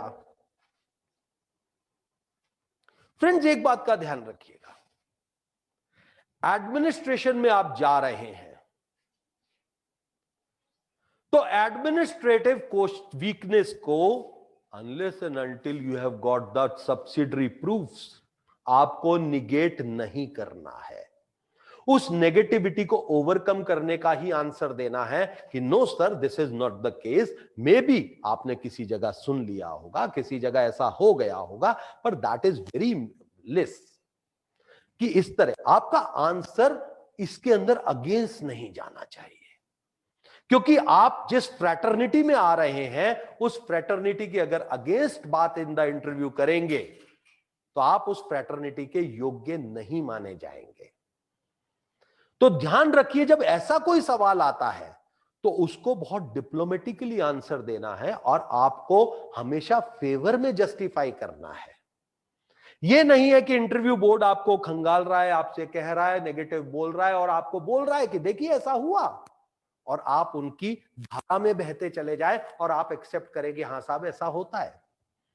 इस बात का खास ध्यान रखिएगा, एडमिनिस्ट्रेटिव क्वेश्चंस को डिप्लोमेटिकली आंसर देना है, एक्सेप्ट नहीं करना है कि भाई ये ऐसा हो रहा है। हां, कुछ जगह के फैक्ट्स होंगे तो आपको मजबूरी है, वहां पे वो फैक्ट्स देंगे तो उसको तो एक्सेप्ट करना ही पड़ेगा, तो उसको भी आपको ढांपना में ढकना है कि सर ये किसी जगह हो सकता है, किसी जगह ऐसा है, लेकिन अच्छे काम भी हो रहे हैं और उसके अंदर दंड भी दिया जाता है। कोर्ट अपना प्रोसीजर से काम करती है, लॉ अपने प्रोसीजर से काम करता है। पकड़े जा रहे हैं करप्शन केसेस के अंदर, करप्शन अब धीरे धीरे इंडेक्स लेस हो रहा है, इंटरनेशनली ग्लोबली हमारी पोजीशन सुधर रही है। किसी भी तरह के इस तरह के पॉइंट ऑफ व्यू से आपको उसको जस्टिफाई करना है, ये नहीं कि इंटरव्यू बोर्ड के साथ आप बहाव में चले गए। इंटरनेशनल एजेंडाज होते हैं, सवाल आता है चाइना, नेपाल, ग्लोबल पॉलिटिक्स पे आ गया, पाकिस्तान पे आ गया। मैं मान के चल रहा हूं कि फैक्ट्स तो आपके पास हैं, पॉइंट वाइज फैक्ट्स। मुझे जानदू जी ने बताया भी कि उन्होंने पॉइंट वाइज फैक्ट्स भी अभी स्टूडेंट में डिस्ट्रीब्यूशन शुरू कर दिया है। फ्रेंड ध्यान में रखिएगा कि इन आंसर्स को पॉइंट वाइज देना है। वो पूछता है चाइना से क्या प्रॉब्लम्स है, आपको 1 2 3 4 5 प्रॉब्लम्स को पॉइंट वाइज, कहानी के रूप में जस्टिफिकेशन नहीं देना है। कारण उसका यह होता है कि जब हम कहानी को बनाने का प्रयास करते हैं तो यूजुअली हम किसी पर्टिकुलर न्यूज चैनल के हवाले से उस कहानी को डेवलप करते हैं, क्योंकि फैक्चुअली हम वहां पे नहीं होते। हमने न्यूज सुनी, उन्होंने कहा ऐसे सैनिक आए, उन्होंने ऐसे किया, पहाड़ी से गोली चली या नीचे से गोली चली, हम ऐसी कहानी डेवलप करते हैं और ये कहानी फैक्चुअल रिपोर्ट नहीं होती। Factual report is totally different. तो कहीं पे भी हम सोशल मीडिया न्यूज चैनल की तरफ से कहानी के रूप में उसे एक्सप्लेन ना करें। हम कोशिश करें, हम पॉइंट वाइज एक्सप्लेन करें कि हमारा यहां केस है, डोकलाम पे है, फलां जगह है, हमारे वहां पे है, हमारे वहां पे है, इस जगह पे हमारी ये प्रॉब्लम्स है, ये फैक्ट्स आए हैं और वो फैक्ट जस्टिफाइड फैक्ट्स हो। अब जब हम कहानी के रूप में एक्सप्लेन नहीं करते तो इसका एक बेनिफिट ये होता है फ्रेंड्स कि हम इंटरनेशनली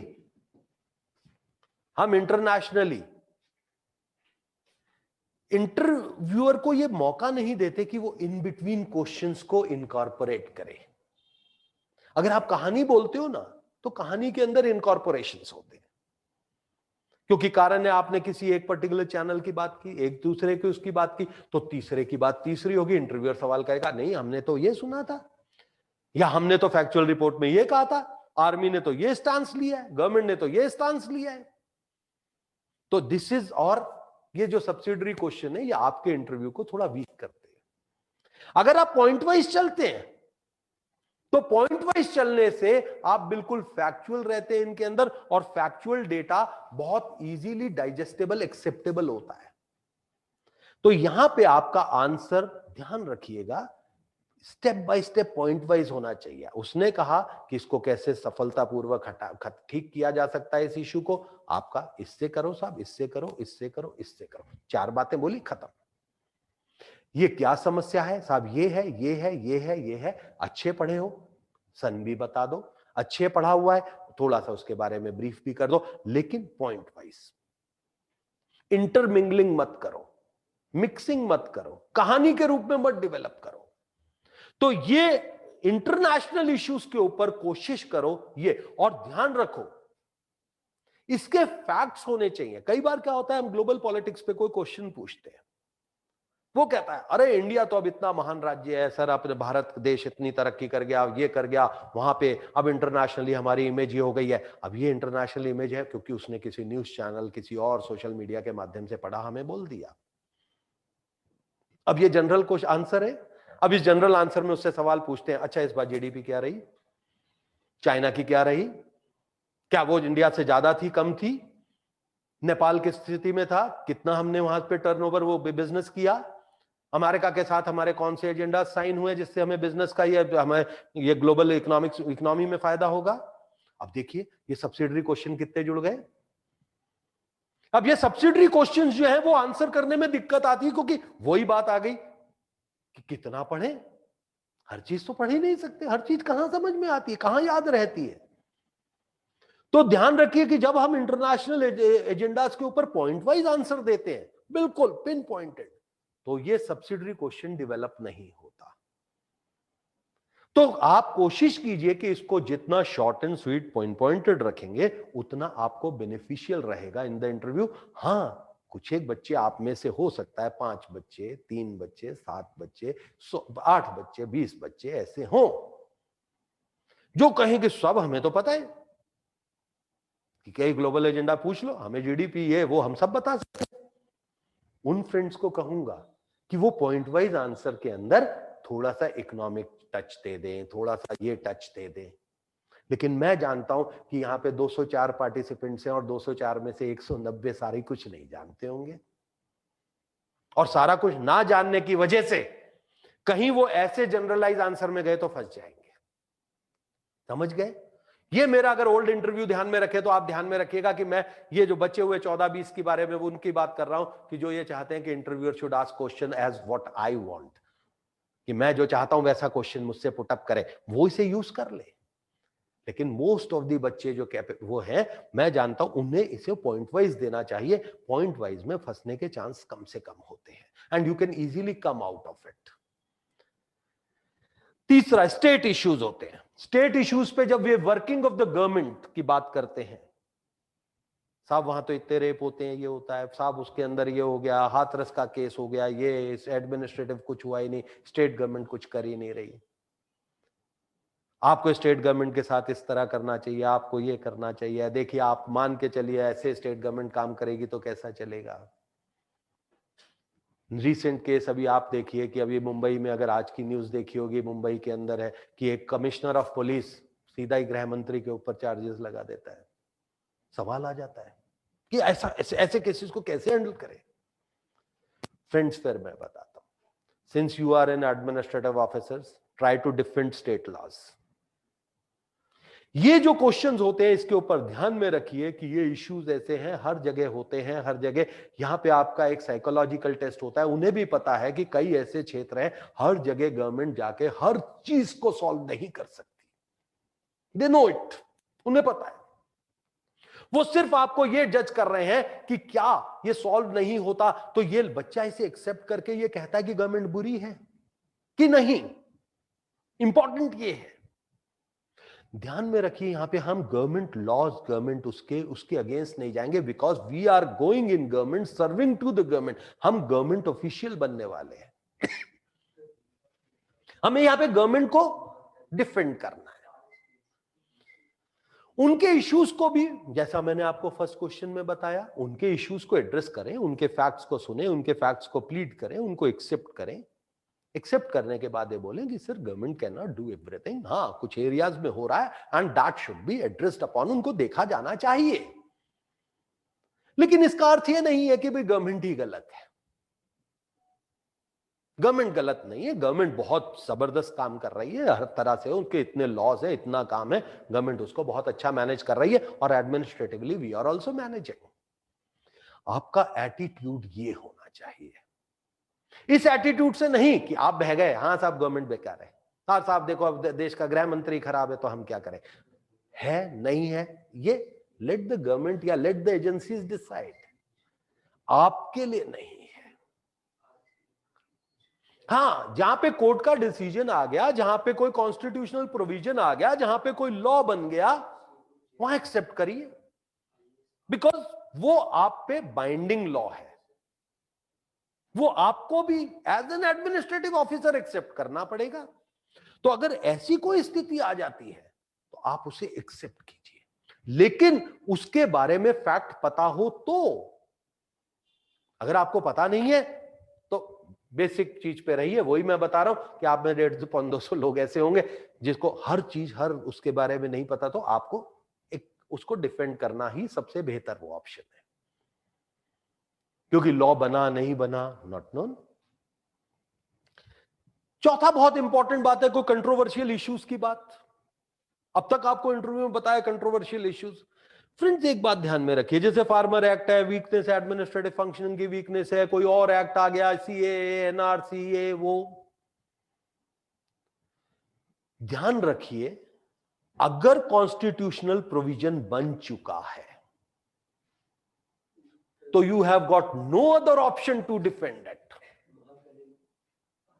गवर्नमेंट ने अगर उसको कॉन्स्टिट्यूशनल प्रोविजन बना दिया है, कोई लीगल वो पास ऑर्डिनेंस पास हो चुका है, या किसी तरह के गवर्नमेंट के पेपर्स में गजेट में आ गया है, तो आपके पास कोई ऑप्शन नहीं है टू डिफेंड इट। तो उसके डिफेंड के पॉइंट्स को बना के रखिए। कभी भी अपने स्वयं मोटो, जैसे अपन है, मैं अगर फार्मर हूं, हो सकता है फार्मर एक्ट में कोई गलतियां हो, चल रही है बातचीत, एजिटेशन भी चल रहा है, पर चूंकि अगर सपोज करो कि मैं भी किसी फार्मर के घर में होता और ये, तो मैं बड़ा एंटी होता इन चीजों के कि भाई गवर्नमेंट ने तो बहुत गलत कर दिया। अगर ऐसी परिस्थिति में होता, ये आपका एटीट्यूड वहां नहीं जाना चाहिए। चाहे जाति हो, चाहे धर्म हो, चाहे कोई और हो, इन सबको आप उस कमरे से बाहर छोड़कर जाएं।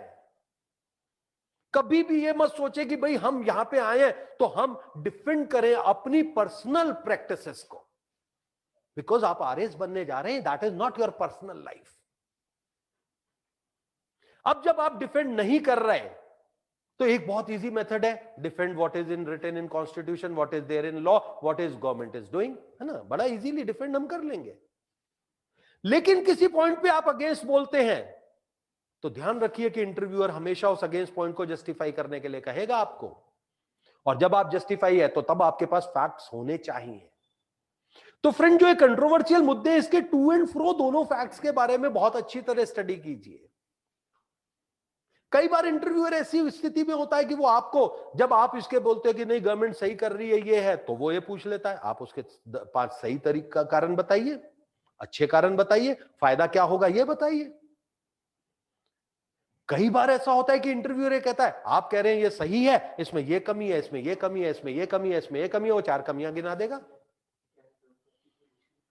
तो फ्रेंड्स ध्यान में रखिएगा, डिफेंड तो करना है, लेकिन आपको कमी और गुड दोनों पॉइंट्स आने चाहिए कि इंटरव्यूअर जब इसे मतलब कोई भी पैटर्न ले ले, चाहे अच्छाई की तरफ ले ले और चाहे बुराई की तरफ ले ले, आपको डिफेंड करना आना चाहिए। जैसे इंटरव्यूअर ने कहा कि इसमें ये कमी है, ये कमी है, कैसा नो डाउट ये कमियां हैं, पर ये अच्छाइयां भी हैं।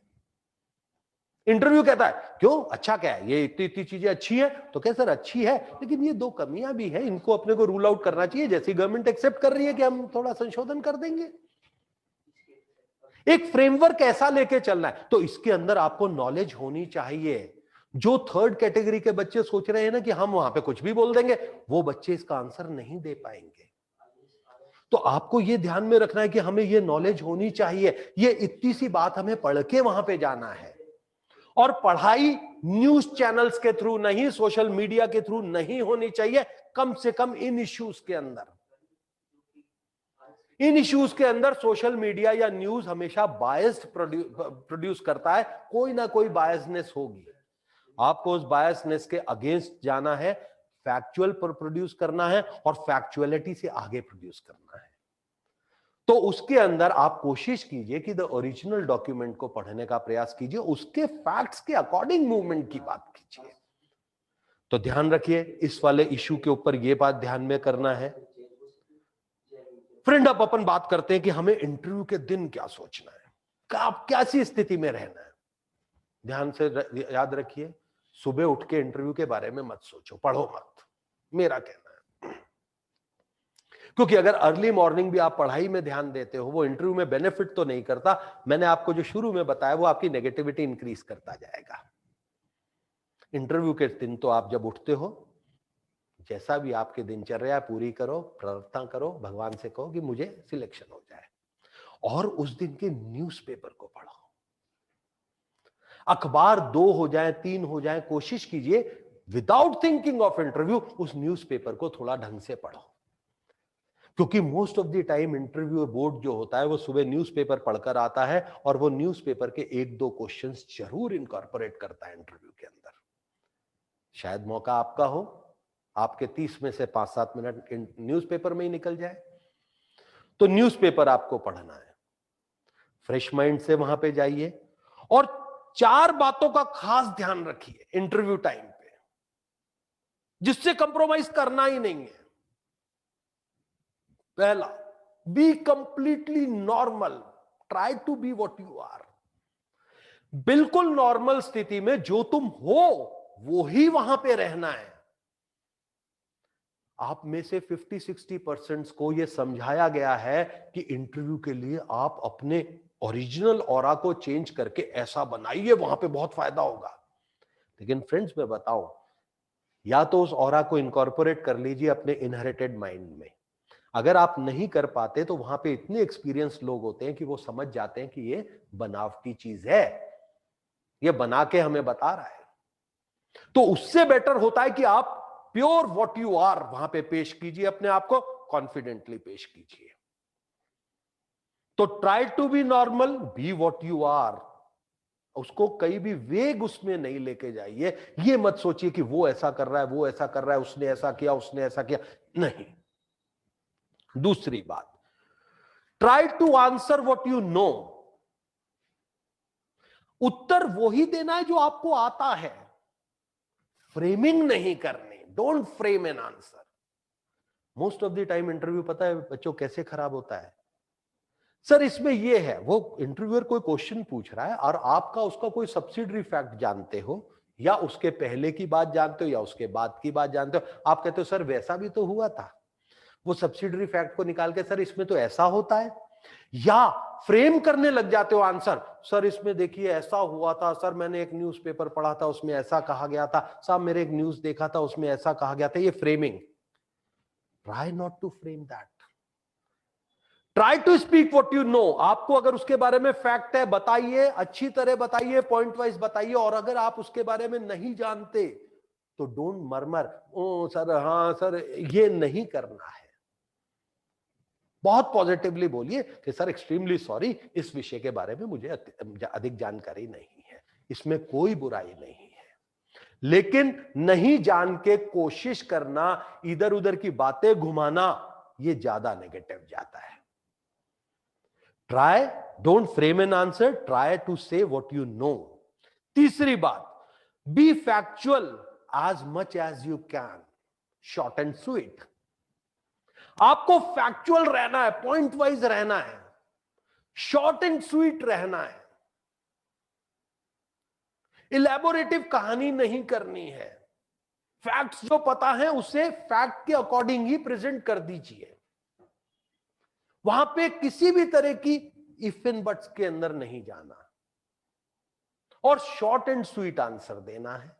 और चौथी बात बच्चों, try to favour law, constitution, state और एडमिनिस्ट्रेटिव फंक्शनिंग, इनको फेवर करना है। इनके अगेंस्ट नहीं बोलना, चाहे आपकी पर्सनल कंडीशन कोई भी हो।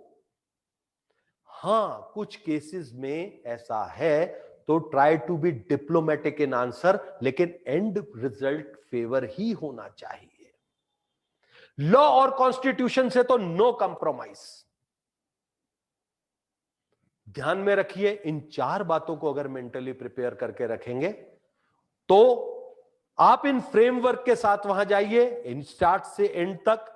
Best of luck for your interview. कल से आपका शुरू हो रहा है, मुझे उम्मीद है आप सभी सिलेक्ट होंगे। सारे सीट्स नहीं होती, लेकिन the best man will get the seat, और हमें यह पता है कि बेस्ट मैन को मिलेगी। Thank you very much friends, best of luck for your interview. कोई क्वेश्चन आपके लिए हो तो मेरे से पूछ लीजिए, टाइप कर दीजिए अपने उसके अंदर चैट बॉक्स में।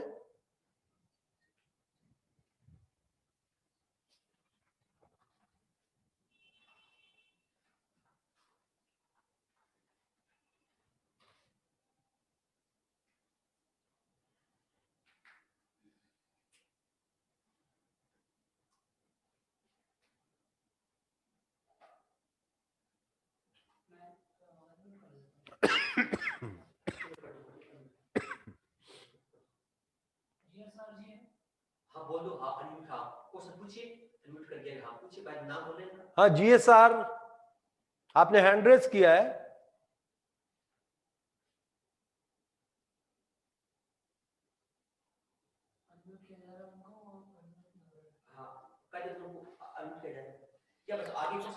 देखो देखो बच्चों, हाँ वैसे ही क्वेश्चन आ रहे हैं, मैं बता देता हूं। देखिए अब सवाल मैं आपको बताता हूं। जहां आप ये बोलते हैं क्या राजस्थान में शराबबंदी की जानी चाहिए, बड़ा एक सिंपल सा सवाल आपने पूछ लिया। अगर आप मेरे लेक्चर को ध्यान से सुनते, मैंने आपको एक एडमिनिस्ट्रेटिव सेटअप की बात की थी।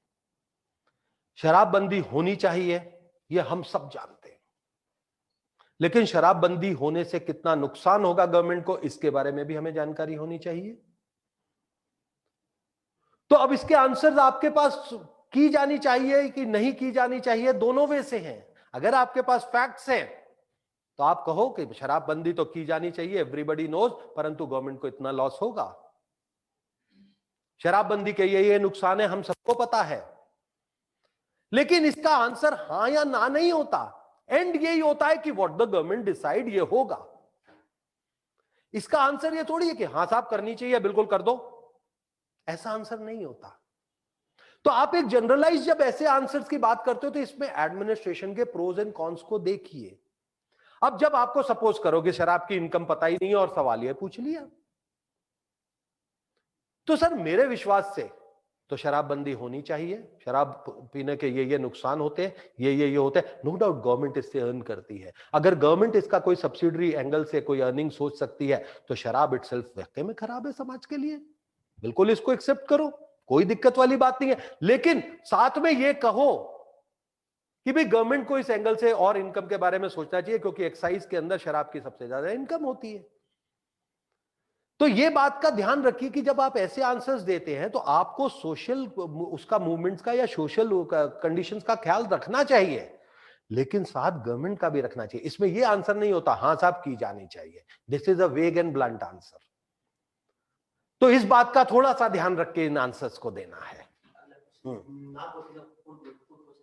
अगला क्वेश्चन है, this is my third government job, what answer should I give for joining as RAS? देखिए आपकी थर्ड, अगर if you have got the third job, तो if your third job is there, तो आरएस के answer में सबसे अच्छा तरीका यह होता है कि देखो always defend your old job. ऐसा नहीं है कि वो, लेकिन if you are going some on a higher position, मेरे को नहीं पता आपकी 3 जॉब्स कौन सी हैं, लेकिन अगर आप उससे हायर पोजीशन पे जा रहे हो तो you can justify that I am a very struggling person. Sir शुरू से मैंने पहली जॉब ये ली, फिर मैंने सेकंड जॉब इसको प्राप्त किया, फिर मैंने इस जॉब को प्राप्त किया, परंतु मेरी एस्पिरेशंस बहुत हायर थी, तो अब मैं आरएस बनने के लिए यहां पे आई हूं। उन जॉब्स में कोई प्रॉब्लम नहीं है। उन जॉब में कोई एडमिनिस्ट्रेटिव दिक्कत, कोई दिक्कत नहीं है। वो जॉब अच्छी चल रही थी, बिल्कुल अच्छी चल रही थी, लेकिन मेरे को उससे हायर पोजीशन पे आने की इच्छा थी और मैं करना भी चाहती थी, तो मैं आरएस बनने के लिए आ गई।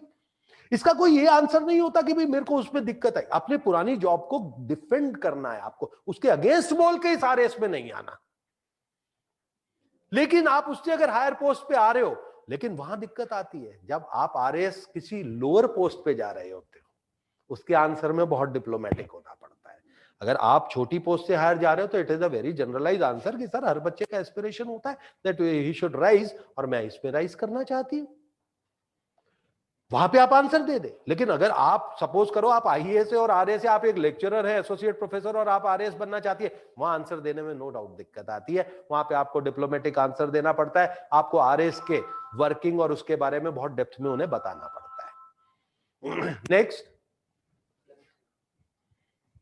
सर, टाइम गैप से रिलेटेड क्वेश्चन का आंसर किस टाइप से दिया जाए? टाइम गैप का आंसर, टाइम गैप कौन क्या होता है? मतलब कि पढ़ाई के बीच में गैप जाता है। अच्छा, आपके पढ़ाई के बीच में गैप से रिलेटेड। देखिए मैं एक बात बताऊं कि जब आपके गैप के बारे में बात आती है तो स्लाइट एक आंसर आपका प्रिपेयर्ड होना चाहिए कि फॉर दैट पीरियड मैंने अपनी वो ग्रेजुएशन करी, ग्रेजुएशन के बाद मैंने ये एग्जाम दिए। आप एक आधे एग्जाम को मेंशन कर सकते हो, आप अपनी सोशल कंडीशंस का हवाला दे सकते हो, आप अपने पारिवारिक कंडीशन, इकोनॉमिक कंडीशंस का हवाला दे सकते हो कि फॉर दैट रीजन मैं उसके आगे इतने टाइम नहीं कर पाई और ऑल ऑफ अ सडन फिर मेरे को मौका मिला और मैं इस रेस में आ गई हूं। आप ये दे सकती हो कि मैंने इस बीच में ये कॉम्पिटिशंस दिए, इन कॉम्पिटिशन में मैं यहां पहुंची या नहीं निकली, नो प्रॉब्लम। आप उसको फैक्चुअली अगर आपने कर रखा है तो आप वो बताइए कि आपने इतने टाइम ये क्यों किया, इतने टाइम में मैं ये कर रही थी। ये तो ये सारी चीजें सोशल इकोनॉमिक, आपके कोई कंपटीशन दिया है या आप तैयारी कर रही थी, ये कर रही थी, आप उसको फैक्चुअली बताइए। Be a normal person. ये नहीं है कि टाइम गैप के अंदर आप कोई एक नया कोई ऐसा आंसर ढूंढने की कोशिश करें जो आपने किया ही नहीं हुआ। ऐसा आंसर खोजने की कोशिश ना करें। हेलो सर, अगला क्वेश्चन है, यदि ये है अभिमन्यु सिंह कुंतल का है, यदि किसी मुद्दे पर केंद्र और राज्य सरकार का अलग अलग रुख है तो हम किस प्रकार से उत्तर को या किस गवर्नमेंट को सपोर्ट करें? देखिए मैंने इसमें आपको बता दिया, यहां पे आपको फैक्चुअल पोजीशन पे जाना पड़ेगा। केंद्र और राज्य सरकार का अलग अलग रुख होना अब बहुत आम बात हो गई है। आपको ये जनरल क्वेश्चन आएंगे और जिस समय आप इंटरव्यू देने जा रहे हैं ऐसे रुख पे क्वेश्चन आ सकते हैं। और अगर ऐसे रुख के ऊपर क्वेश्चन आ सकते हैं और आपको पता है कुछ इश्यूज के बारे में तो try to be factual.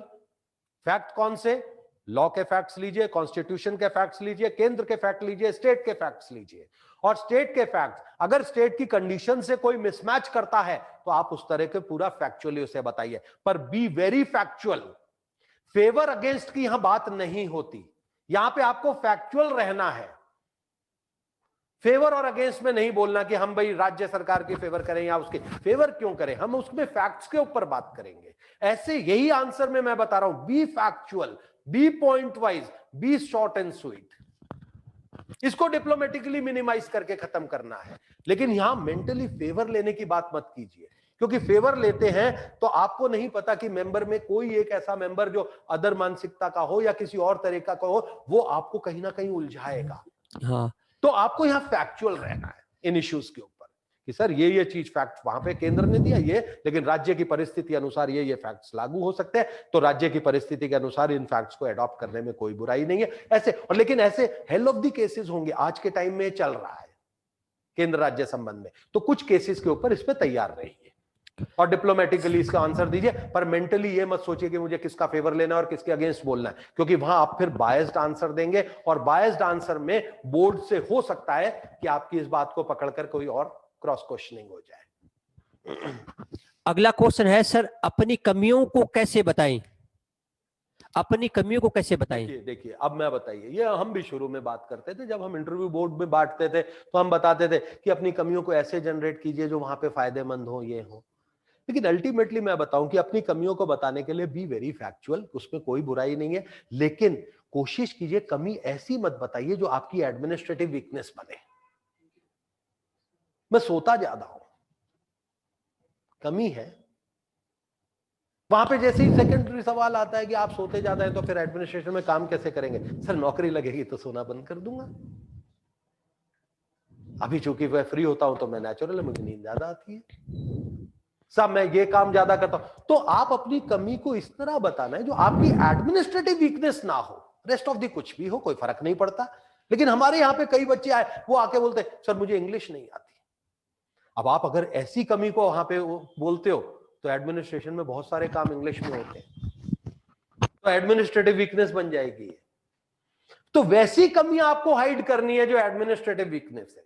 Rest of the कमी अपनी जनरलाइज बताइए, कोई फर्क नहीं पड़ता। आप जो कमी बताएंगे वो कहेंगे आप ये कि सर ये मिलेगा तो हम ये काम कर लेंगे, कोई दिक्कत नहीं है। लेकिन अभी आपके फैक्चुअली बता रहे हैं अभी अभी ये कमी है, इसमें क्या बुराई है, समझ गए? पर कमी को ऐसे नहीं बोलना कि जो आपकी एडमिनिस्ट्रेशन, साहब मुझे गुस्सा बहुत आता है, और गुस्सा आएगा तो एडमिनिस्ट्रेशन में काम कैसे करेगा? एसडीएम तो हर मोड़ पे लड़ता रहेगा। तो आपको ये कमी नहीं बतानी कि गुस्सा आता है, समझ गए? कमी वो बतानी है जो आपकी एडमिनिस्ट्रेटिव वीकनेस ना हो।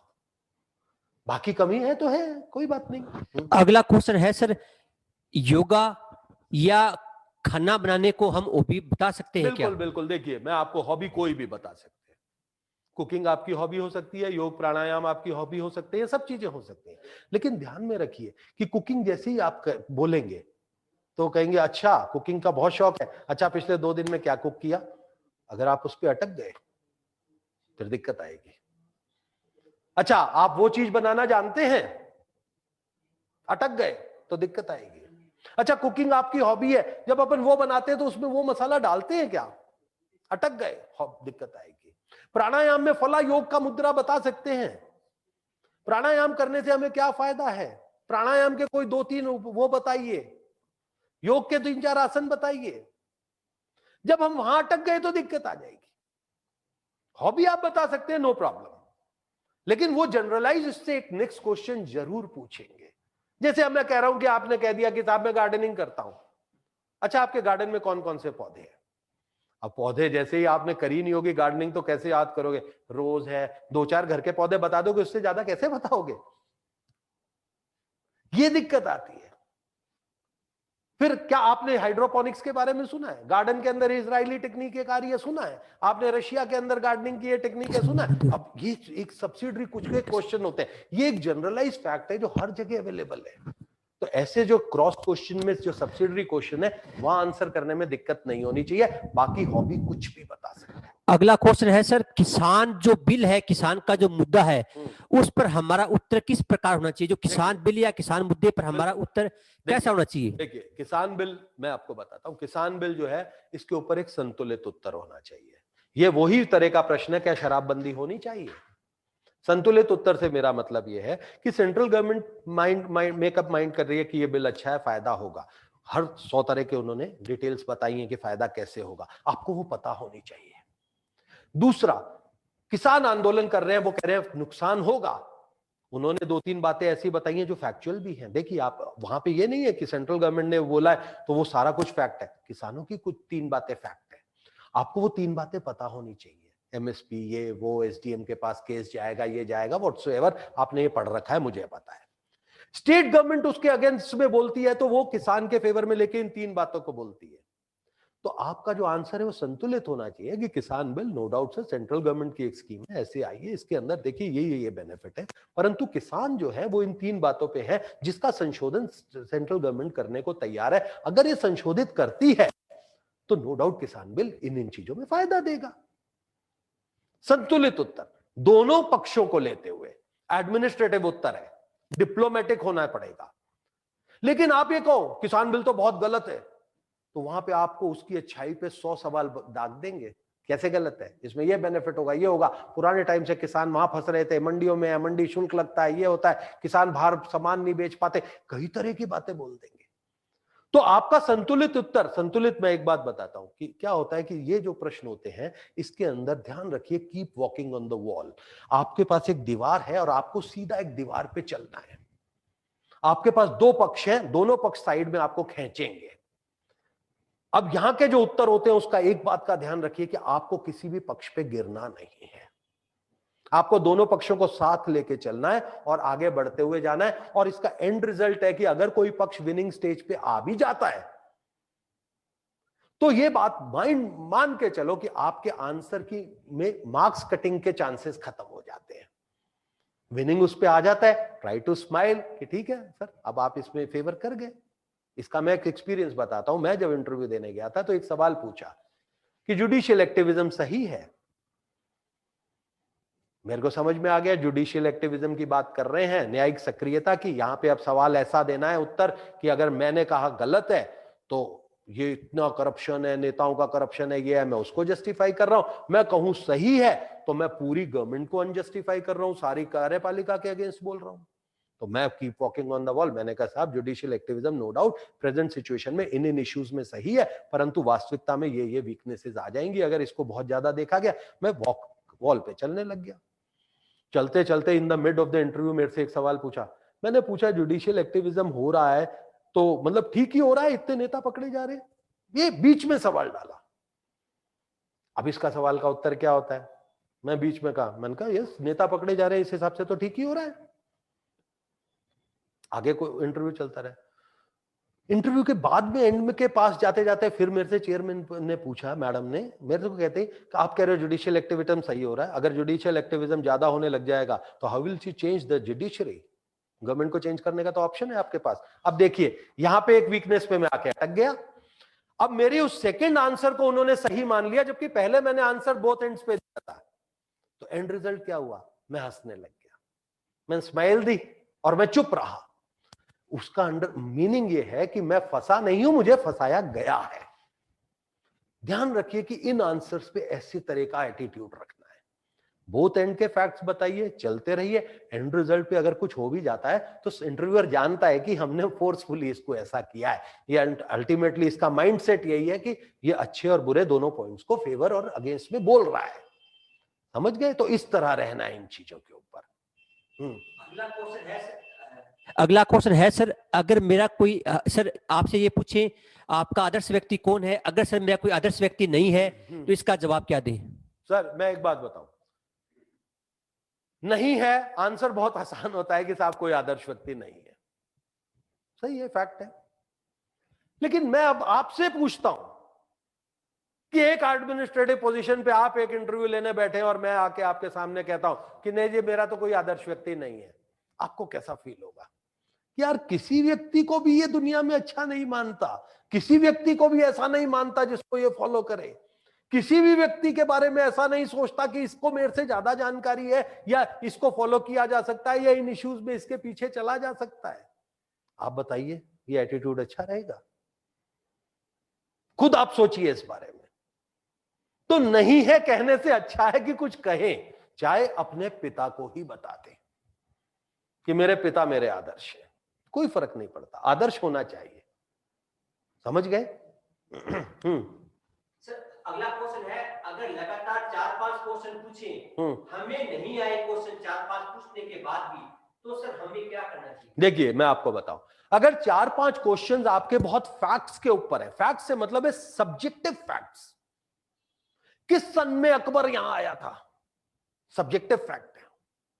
यह किला कब बना था, किस सन में बना था, फला लड़ाई किस सन में हुई थी, यह बिल किस डेट को पास किया, यह एजेंडा किस डेट को आया, यह बिल किस उसमें दिन पेश किया गया, ये सब्जेक्टिव फैक्ट्स है। 4-5 आंसर नहीं आते कोई फर्क नहीं पड़ता, लेकिन सवाल यह है कि आपको आरएस क्यों बना दिया जाए? आप अपने बारे में कुछ बताएं, चाइना के अंदर जो समस्या चल रही है उसके बारे में थोड़ा सा प्रकाश डालें, इसके बारे में कुछ हो रहा है, ये जनरलाइज क्वेश्चन है। यहां यह माना जाता है कि कुछ तो पता होगा आपको। तो सब्जेक्टिव फैक्ट्स में 4-5 आंसर ना आना नेगेटिव नहीं है, लेकिन ऑब्जेक्टिव फैक्ट्स मतलब ऑब्जेक्टिव फैक्ट्स में 4-5 सवाल ना आना दिक्कत नहीं है, लेकिन सब्जेक्टिव फैक्ट्स में अगर आंसर आप कुछ भी नहीं बोलते, ये आपकी वीकनेस है। तो ध्यान रखिए कि 4 सवाल 5 सवाल किस नेचर के हैं, उस हिसाब से आंसर दीजिए। अगर ऑब्जेक्टिव फैक्ट्स है और आप ये कहते हो साहब मुझे नहीं पता है सन, साहब मैं इस बारे में नहीं जानता, फर्क नहीं पड़ता, लेकिन सब्जेक्टिव के अंदर आप अपने व्यू पॉइंट को जरूर शेयर कीजिए। 4-5 सब्जेक्टिव क्वेश्चंस का आंसर निल ना रखिए।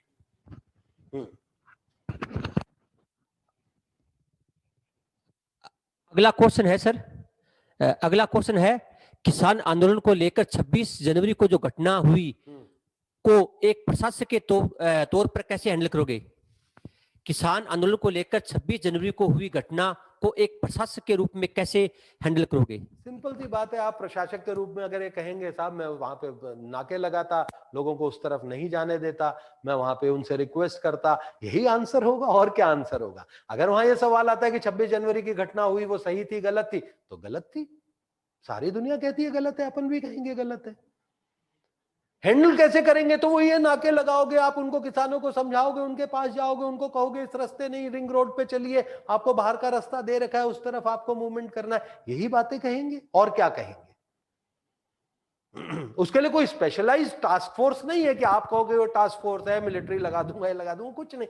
वो तो जो एडमिनिस्ट्रेटिव डिसीजन है ऑन द रोड, जो आप सोच रहे हो वैसा मैं सोच रहा हूं, वो डिफरेंट नहीं सोच रहे।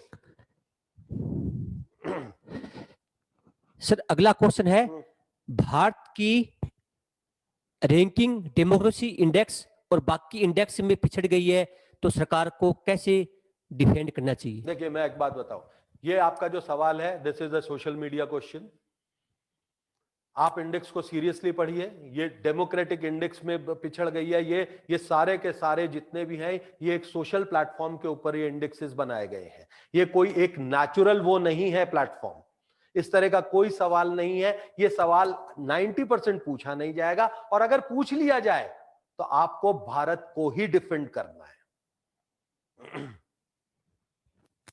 मॉर्निंग वॉक आपकी हॉबी हो सकती है, लेकिन मॉर्निंग वॉक से जुड़े हुए कुछ पक्षों के बारे में जानकारी जरूर रखिएगा। सर इंट्रोडक्शन में अपना नाम बताए या नहीं बताए? इंट्रोडक्शन परिचय में अपना नाम बताए? मैं बताइए, यहां पे अगर जैसे मैं बोलता हूं ना नाम मत बताओ, और मैं किसी को बोलता हूं कि नाम बताओ, ये मैंने बताया कि आई एम मूविंग यू, कि भाई आप अपने आप को, यूजुअली किसी भी एग्जाम में हम अपना नाम रिवील नहीं करते, लेकिन इस बात का ध्यान रखिए कि जब इंट्रोडक्शन दिया है और इंट्रोडक्शन में अगर निकल जाए तो निकल जाए, लेकिन रिवील मत करो। बेस्ट ऑप्शन यही है, क्योंकि कोई भी परीक्षा जब अपन देते हैं तो ये गुप्त वो होती है, आप अपना आइडेंटिटी को रिवील नहीं करते, और आपको नहीं करना चाहिए। किसी के आदर्श व्यक्ति एक नहीं 2 या 3 हो तो क्या हम बता सकते हैं? बिल्कुल बता सकते हैं, कोई दिक्कत नहीं। अगर आपको जानकारी है उन सब के बारे में तो आप बता सकते हैं कि सर मैं एक को नहीं, मैं 3 को फॉलो करती हूं, पहले को इस कारण से, दूसरे को इस कारण से, तीसरे को इस कारण से। आपको रीजंस पता होने चाहिए। अगर आपको रीजंस प्रॉपरली पता है तो आप 2 बताएं, 3 बताएं, कोई फर्क नहीं पड़ता। अगर उनमें कहें कि इनमें एक बेस्ट कौन सा है, तो ध्यान रखिए कि उसमें एक बेस्ट आप इमीडिएट आंसर कर सकें कि साहब सबसे ज्यादा इन्हें और इसलिए पसंद करती हूं या करता हूं व्हाटसोएवर। अगला क्वेश्चन है, ऐसी कौन सी इंटरव्यू का चरण है जिसमें एक विद्यार्थी का इंटरव्यू खराब होने की अधिक संभावना रहती है, या जो इंटरव्यू दे रहा है उसका पैनल के साथ में विवाद हो जाए, तो वो कैसे हैंडल करना चाहिए? मैं एक बात बताऊं, इंटरव्यू जो खराब होने के मोस्ट ऑफ द चांसेस होते हैं वो ये होते हैं कि आप जनरलाइज क्वेश्चन को प्रॉपर आंसर नहीं दे पा रहे। जनरलाइज क्वेश्चन से हम आपको इंटरव्यू में क्यों सिलेक्ट करें? आपकी सेल्फ अप्रेजल बताइए, इस समस्या के बारे में बताइए, इस जनरल देश में जो चल रही है परिस्थितियों के बारे में बताइए, इस पोस्ट के पे आप आएंगे तो आप क्या करेंगे, अपनी ग्रामीण परिवेश में आप क्या करना चाहते हैं, आपने जीवन के अंदर क्या क्या कार्य किए। अगर ये आंसर्स आप प्रॉपरली नहीं दे पा रहे, हकला रहे हैं, रुक रहे हैं, ये हो रहा है, नेगेटिव। लेकिन अगर आप दूसरे आंसर्स दे रहे हो, मतलब नहीं दे पा रहे बहुत उस पे, तो आपके लिए कोई ऐसी नेगेटिविटी नहीं है। अगर कोई ऐसा आ जाता है जिसके अंदर कोई बात फंस रही हो, तो जितनी जल्दी अपनी ईगो को डाउन करके सॉरी बोल के, पार्डन मी या कुछ भी बोल के उस बात विवाद को समाप्त करेंगे, वो इंटरव्यू अच्छा रहेगा। अब उस विवाद को प्रोलॉन्ग मत कीजिए। आपका एक आंसर गया, सामने वाले ने कहा क्यों ऐसा नहीं होता, आपने कहा सर ऐसा तो होता है लेकिन ऐसा भी तो होता है। उन्होंने कहा ऐसा होता है तो इसमें ऐसा भी तो होता है। जब ये सेकंड टाइम गया, sorry sir may be sir मेरे को इस बारे में जानकारी कम है, इमीडिएटली बैकफुट पे आ जाओ। इससे ज्यादा इसको प्रोलॉन्ग मत करो, ईगो बीच में मत आने दो, अवॉइड करो इस चीज को, और आप सॉरी करके बैकफुट पे रहे। आप उनकी ईगो को जस्टिफाई करें। मोस्ट ऑफ द इंटरव्यू का जो एंड होता है वो इंटरव्यूअर की ईगो जस्टिफिकेशन के बाद एंड होता है। ठीक है, इंटरव्यू वाक्य दूसरे वाक्य तक अच्छा कैसे बना देते हैं हम अपने इंटरव्यू को एक वाक्य से दूसरे, ये आपकी सबके बोलने की हैबिट्स के ऊपर है। एक वाक्य से दूसरे वाक्य से अच्छा कोई नहीं बनता। ये सब मैंने आपको जो 4 बातें बताई हैं, कंप्लीटली नॉर्मल रहना है, आंसर वो देना है जो आपको पता है, फैक्चुअल रहना है जितना भी होगा, और लॉ, कॉन्स्टिट्यूशन और गवर्नमेंट एडमिनिस्ट्रेटिव सिस्टम को फेवर करना है। ये 4 बातों को बेसिक्स बना के आप अपने आंसर को पुट ऑन कीजिए। फंसी में नहीं आना, किसी इशू पे फंस जाओ, अपनी ईगो को सबसाइड करो, बहस को बढ़ाना नहीं है, वहां पे जितना ज्यादा हो हम्बल रहना है, स्माइलिंग फेस खोलते हुए, कॉन्फिडेंट रहना है, जितने आंसर दो कॉन्फिडेंट करो, अपनी पर्सनालिटी पे कोई नेगेटिव आक्षेप को एक्सेप्ट मत करो। ये सारी बेसिक्स है, इनको एक्सेप्ट करते हुए चलो। फैक्चुअली आप उससे कहीं ज्यादा जानते हो, उस आंसर को सिर्फ इतना सा ध्यान रखो कि पॉइंट वाइज और शॉर्ट एंड स्वीट आंसर देना है, उसके अंदर इलैबोरेशंस की जरूरत नहीं है। ठीक है, thank you very much friends, best of luck. 1 minute जरा रुकना एक बार। हाँ सर, आज की लाइव क्लास के लिए डॉक्टर नवीन तिवारी जी का वेलकम और धन्यवाद।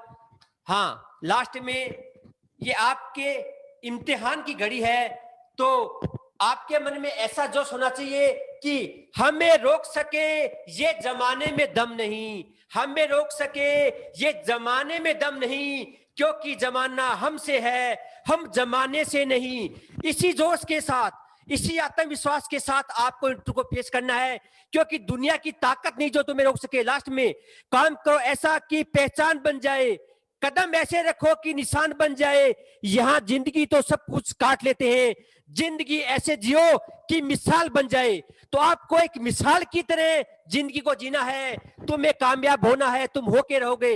इसलिए आपके इंटरव्यू सोमवार से प्रारंभ हो रहे हैं, उसके लिए आपको बहुत बहुत बधाई, क्योंकि आपका चयन 100% है, क्योंकि आप देश के अर्जुन हो। देश में आपको देश की जरूरत है, आप देश का भविष्य बदलोगे। इसी शुभकामनाओं के साथ मेरे इस सभी अर्जुनों को तहे दिल से जय हिंद, जय भारत। तुम हार नहीं सकते, बस अपने आत्मविश्वास को बनाए रखना। जय हिंद, जय भारत।